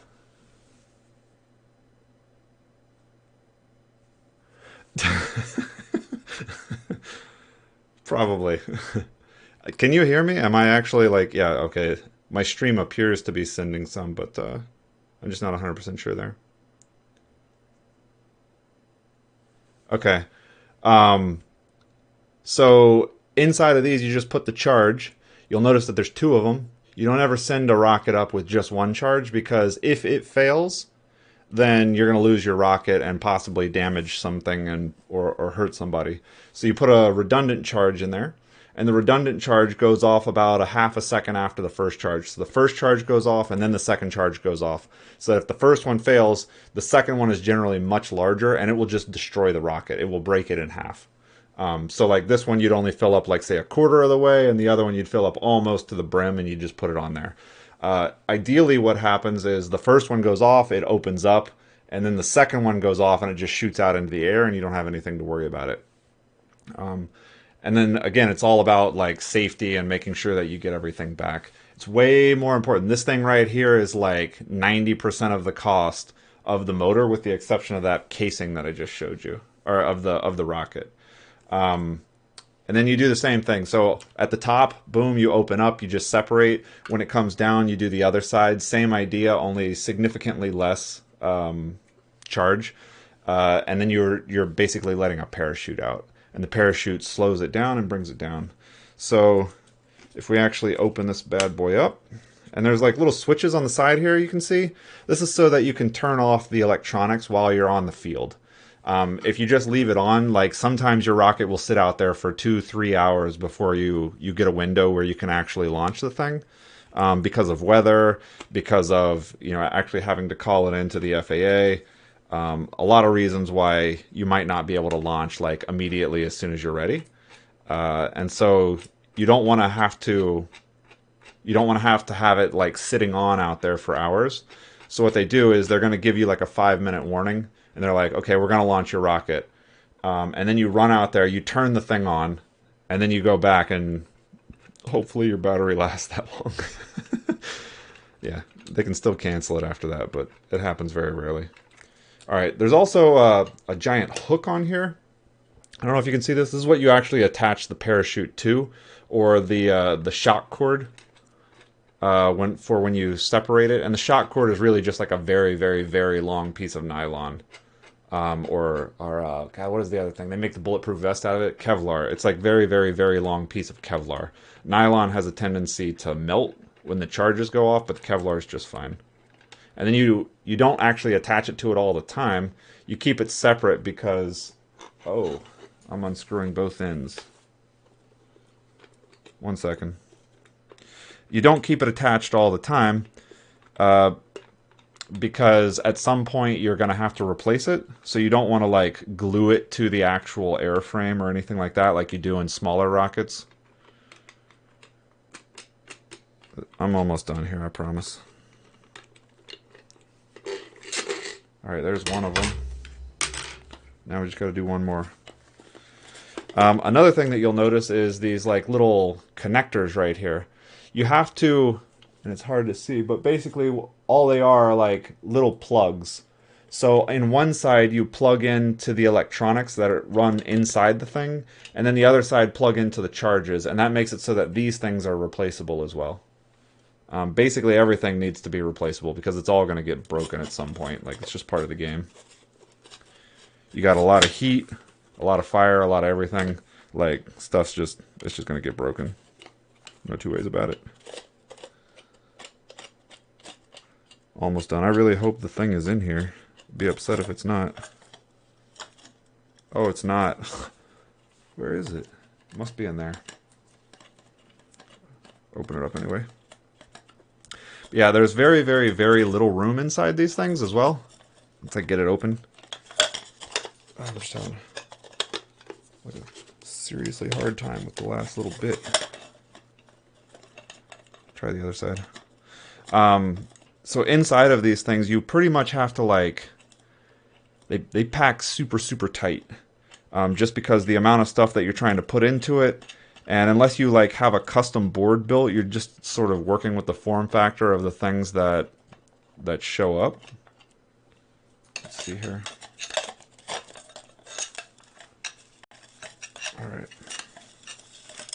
All right, there we go. So that's it. The two ends come off, and then there's a thing called a sled that goes inside here.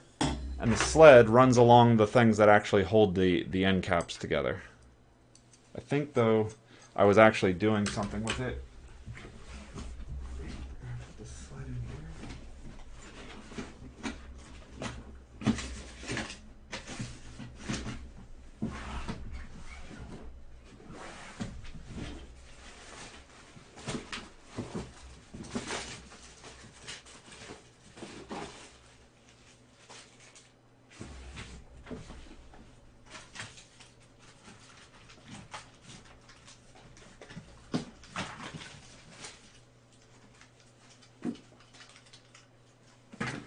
Alright, here it is. So, these like tubes right here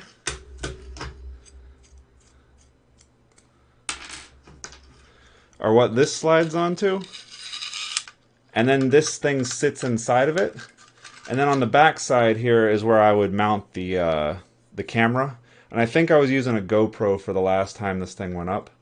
The wires that all hang off of it attach to, some of them attach to the Arduino, which basically runs to, depending on what you're using, like sometimes I'll put a shield on here to actually send the data back down to the ground while it's in flight, which is just, it's really just kind of vanity. And then the other thing the Arduino does is, based on these things, telling it that it's at a certain height can fire off the charges. These boards will actually do that themselves, but for the purposes of like recording all of the events and everything, you just sort of plug everything into the Arduino to capture it all. And these things are just altimeters right here. They're commercially bought. I didn't actually buy these. I didn't actually build these. And the way that they work is they have accelerometers and they have barometers in them. The barometers don't work nearly as well until it's on the way down. But on the way up, you don't have any choice but to use accelerometers. And they fail at the beginning because your rocket will very, very, very often like break the speed at which these things can like detect. So if these things can detect like say 10 Gs, your rocket might hit 14 or 20 Gs on its way up. And so it has to fall back to the barometers in those cases to know what's going on. The problem with the barometers though is that you have a very small hole in the side of your rocket that these things can actually breathe through. That little bitty hole right there is the only hole that lets the air out.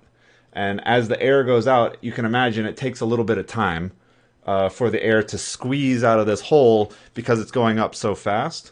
And because of that, the barometers are not super accurate down at the bottom, but they're accurate enough to keep it from basically deciding it's time to fire off the charge while it's, you know, under like 10 Gs of stress.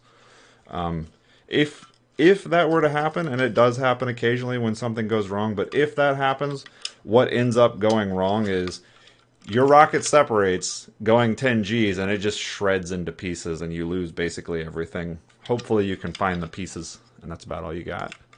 But yeah, so there's an Arduino on it. I also have Raspberry Pi Zeros. Whenever I use a smaller rocket, Raspberry Pi Zeros work a lot better. This one just happens to be about, I don't know, 75 millimeters around or so, about 3 inches around, so I could fit all of this crap in there. But some of my rockets are much thinner. They might go as low as only like 2 inches around, which is doesn't sound like a whole lot smaller, but it is incredibly smaller. Just remember that it's like pi r squared is the the area that you have to work with. So when you go from 2 to 3 inches, you gain a lot of space, or you lose a lot of space if you go in reverse.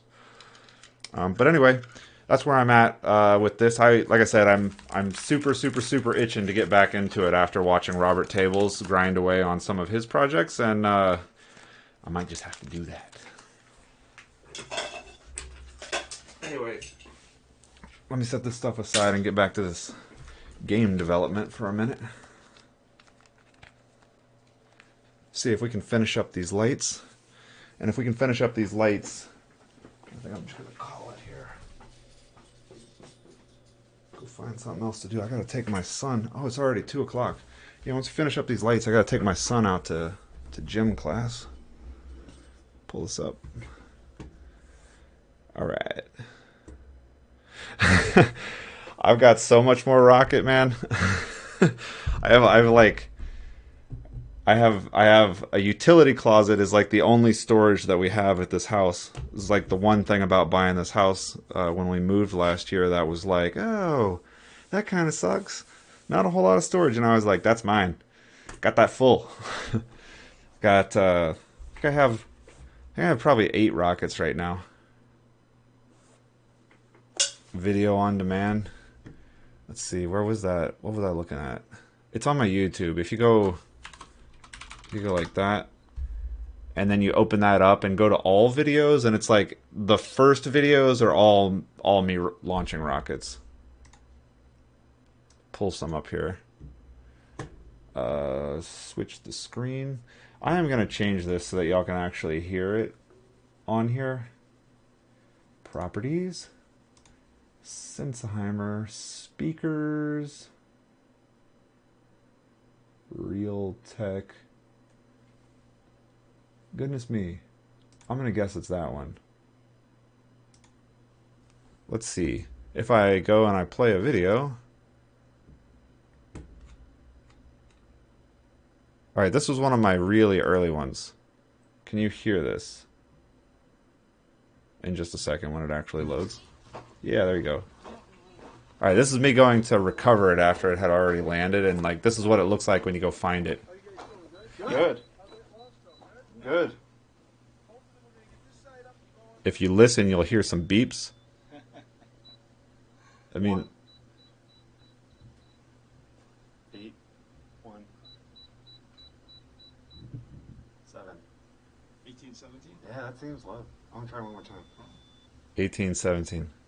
Anyway, yeah, that's what the beeping does. There's all kinds of stuff on here. Let's see. This is my dad's rocket. It was huge. So this is a level 3 rocket, and it's going up on like a mid-grade M. This rocket weighs about 140 pounds.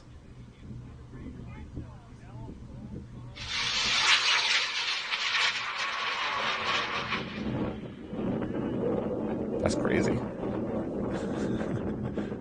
It's a huge rocket. I haven't done a rocket launch in years. Drawback of living close to Georgia Airport.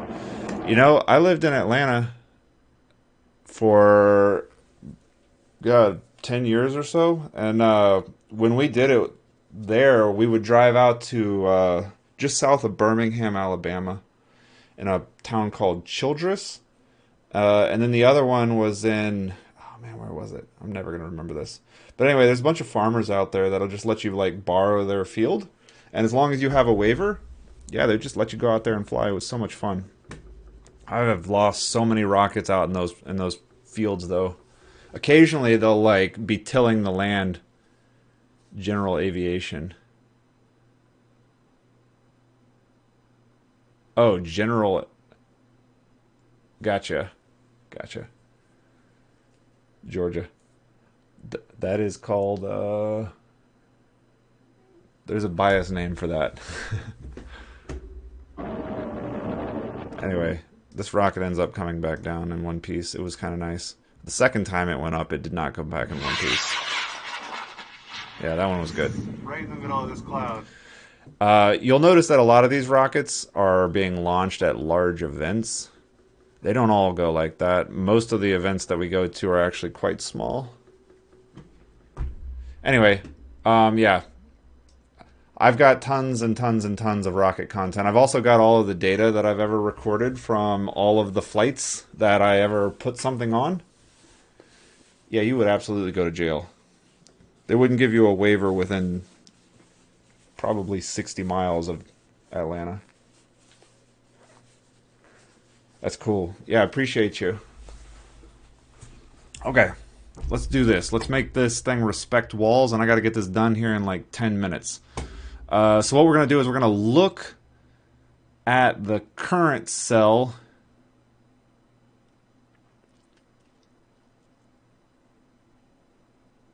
No, we're going to look at the new cell and make sure that it has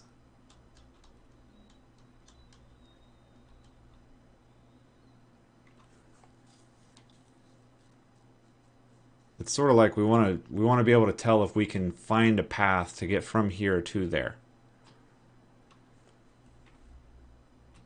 Let's just do okay, let's just do it like this. Let's do and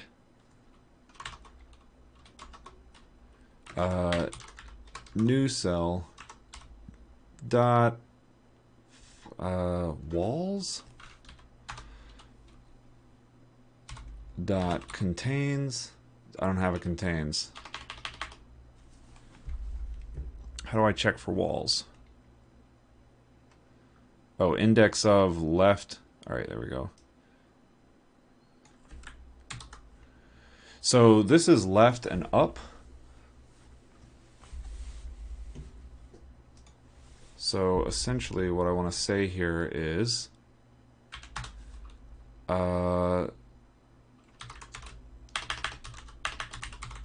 const walls equals new cell dot walls. Let's just say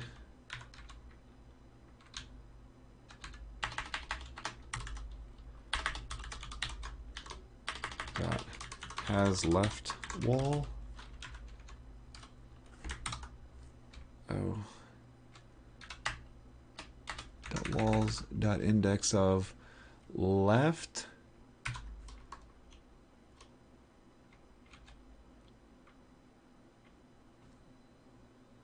Not equal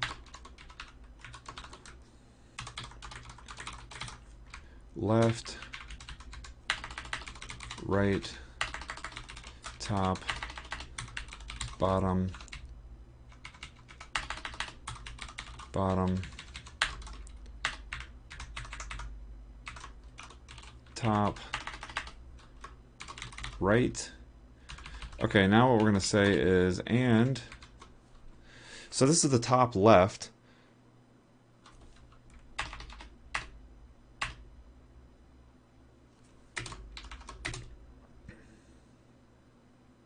And not has left wall and not has right wall. This is bad logic, and I know this is bad, but for the sake of getting this done, I'm just going to do this. Okay, for just up, I don't want left and right, I want left and top. This is just not has top wall.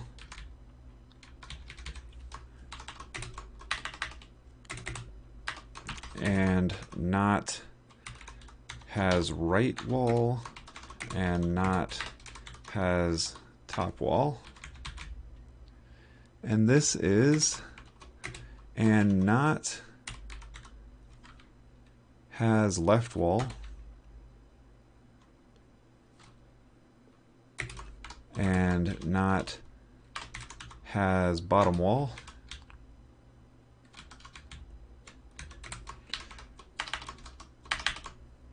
and not has bottom wall Man, I just can't type today. Not has bottom wall and not has right wall. And this is left wall and not has left wall and not has right wall. Okay, wow, that was pretty crazy.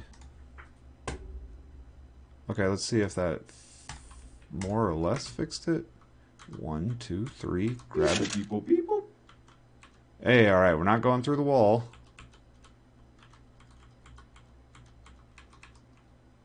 Okay. That one's sort of arguable. You would say yes to that because it goes around the corner there. So I think that's okay. Same idea here.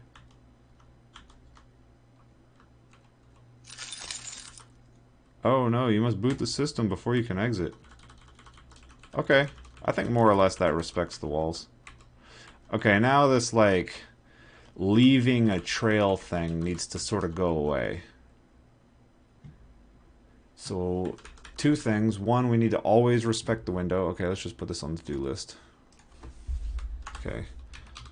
Always respect the window minimum lighting and don't leave a trail. And I'm going to go ahead and put this as done since we more or less got that. How do we not leave a trail? We have to go out one more. Oh man, this is going to be a nightmare. No, we don't. All we have to do is we have to do the same thing for the old cell, but for all 8 around the old cell, just set it to the minimum lighting.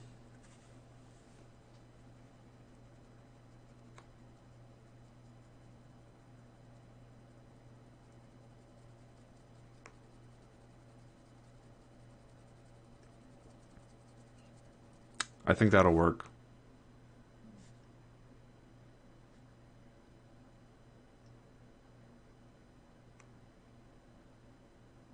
I think it'll work. We're just going to try it. This is going to be the absolute worst way to write code. Please don't do this.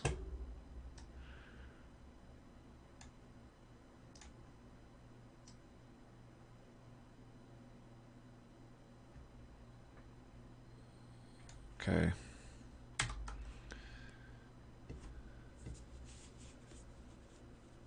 It takes notes.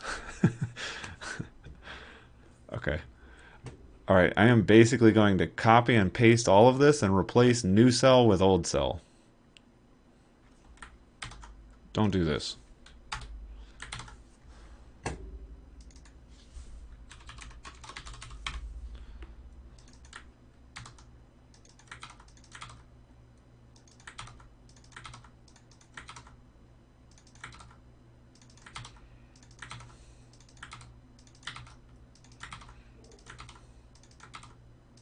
There has to be a better way to do this.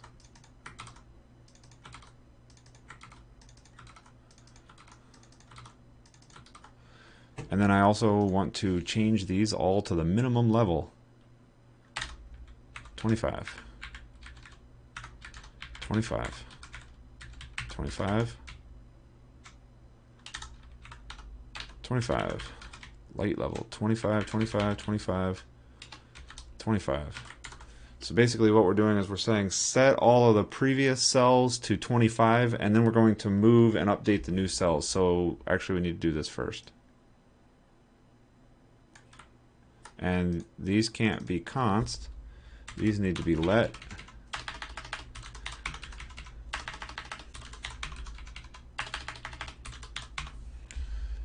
And then we're going to copy all of these. And then we're going to put them up here. And then we're going to get rid of all of these.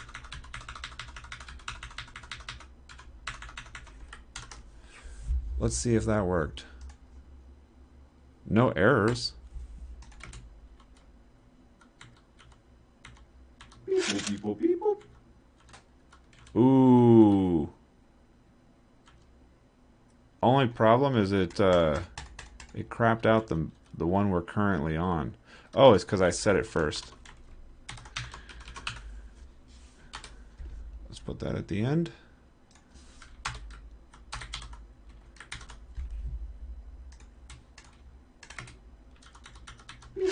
People. Oops.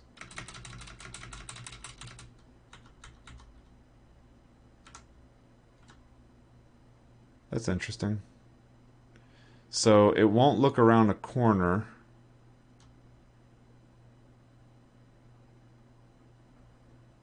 Horizontally, but it will look around a corner vertically.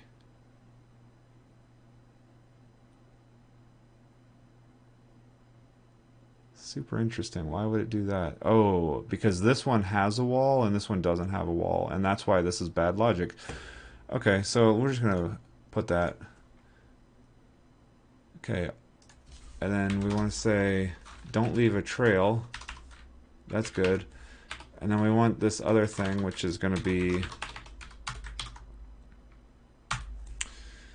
the last thing we're going to have is get better about lights around corners.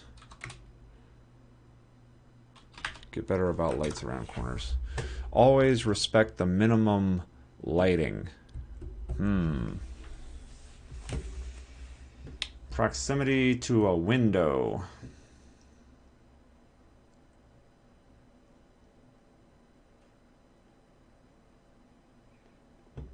I could say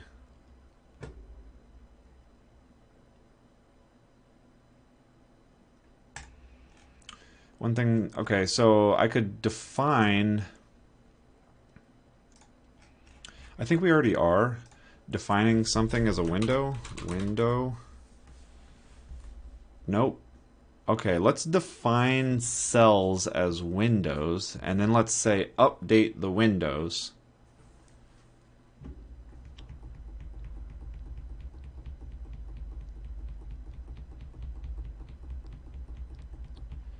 And then let's say update the windows.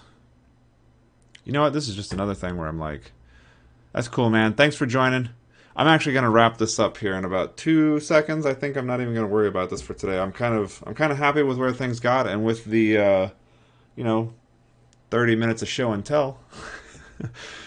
I feel like this is pretty good, and I got to get my son out to. I got to get my son over to his gym. All right, so you have a flashlight now. It sort of leaves it open so you can see around where you were. Oh, look, a key. No, you have to boot the system. Let's at least win one time. Beep.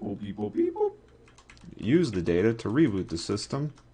Heroic, you win sound. Yay! All right. Perfect. Okay. All right. Yeah, that's definitely going to be it. Thank you, everybody, for joining. I hope you enjoyed the show today. As always, my normal hours are Wednesday, Thursday, Friday from noon until, whenever I stop, usually about 2. I am not going to be in town tomorrow or Friday because I am going to be in Atlanta graduating from school. And then starting next week, I'll be back to my regular schedule. I don't really know the next time I'm going to take off, to be honest with you. But yeah, thanks for hanging out. Robert Tables, thank you so much for the subscription. That really made my day. And yeah, that's it. I think we're going to call it here. Thanks. See y'all later.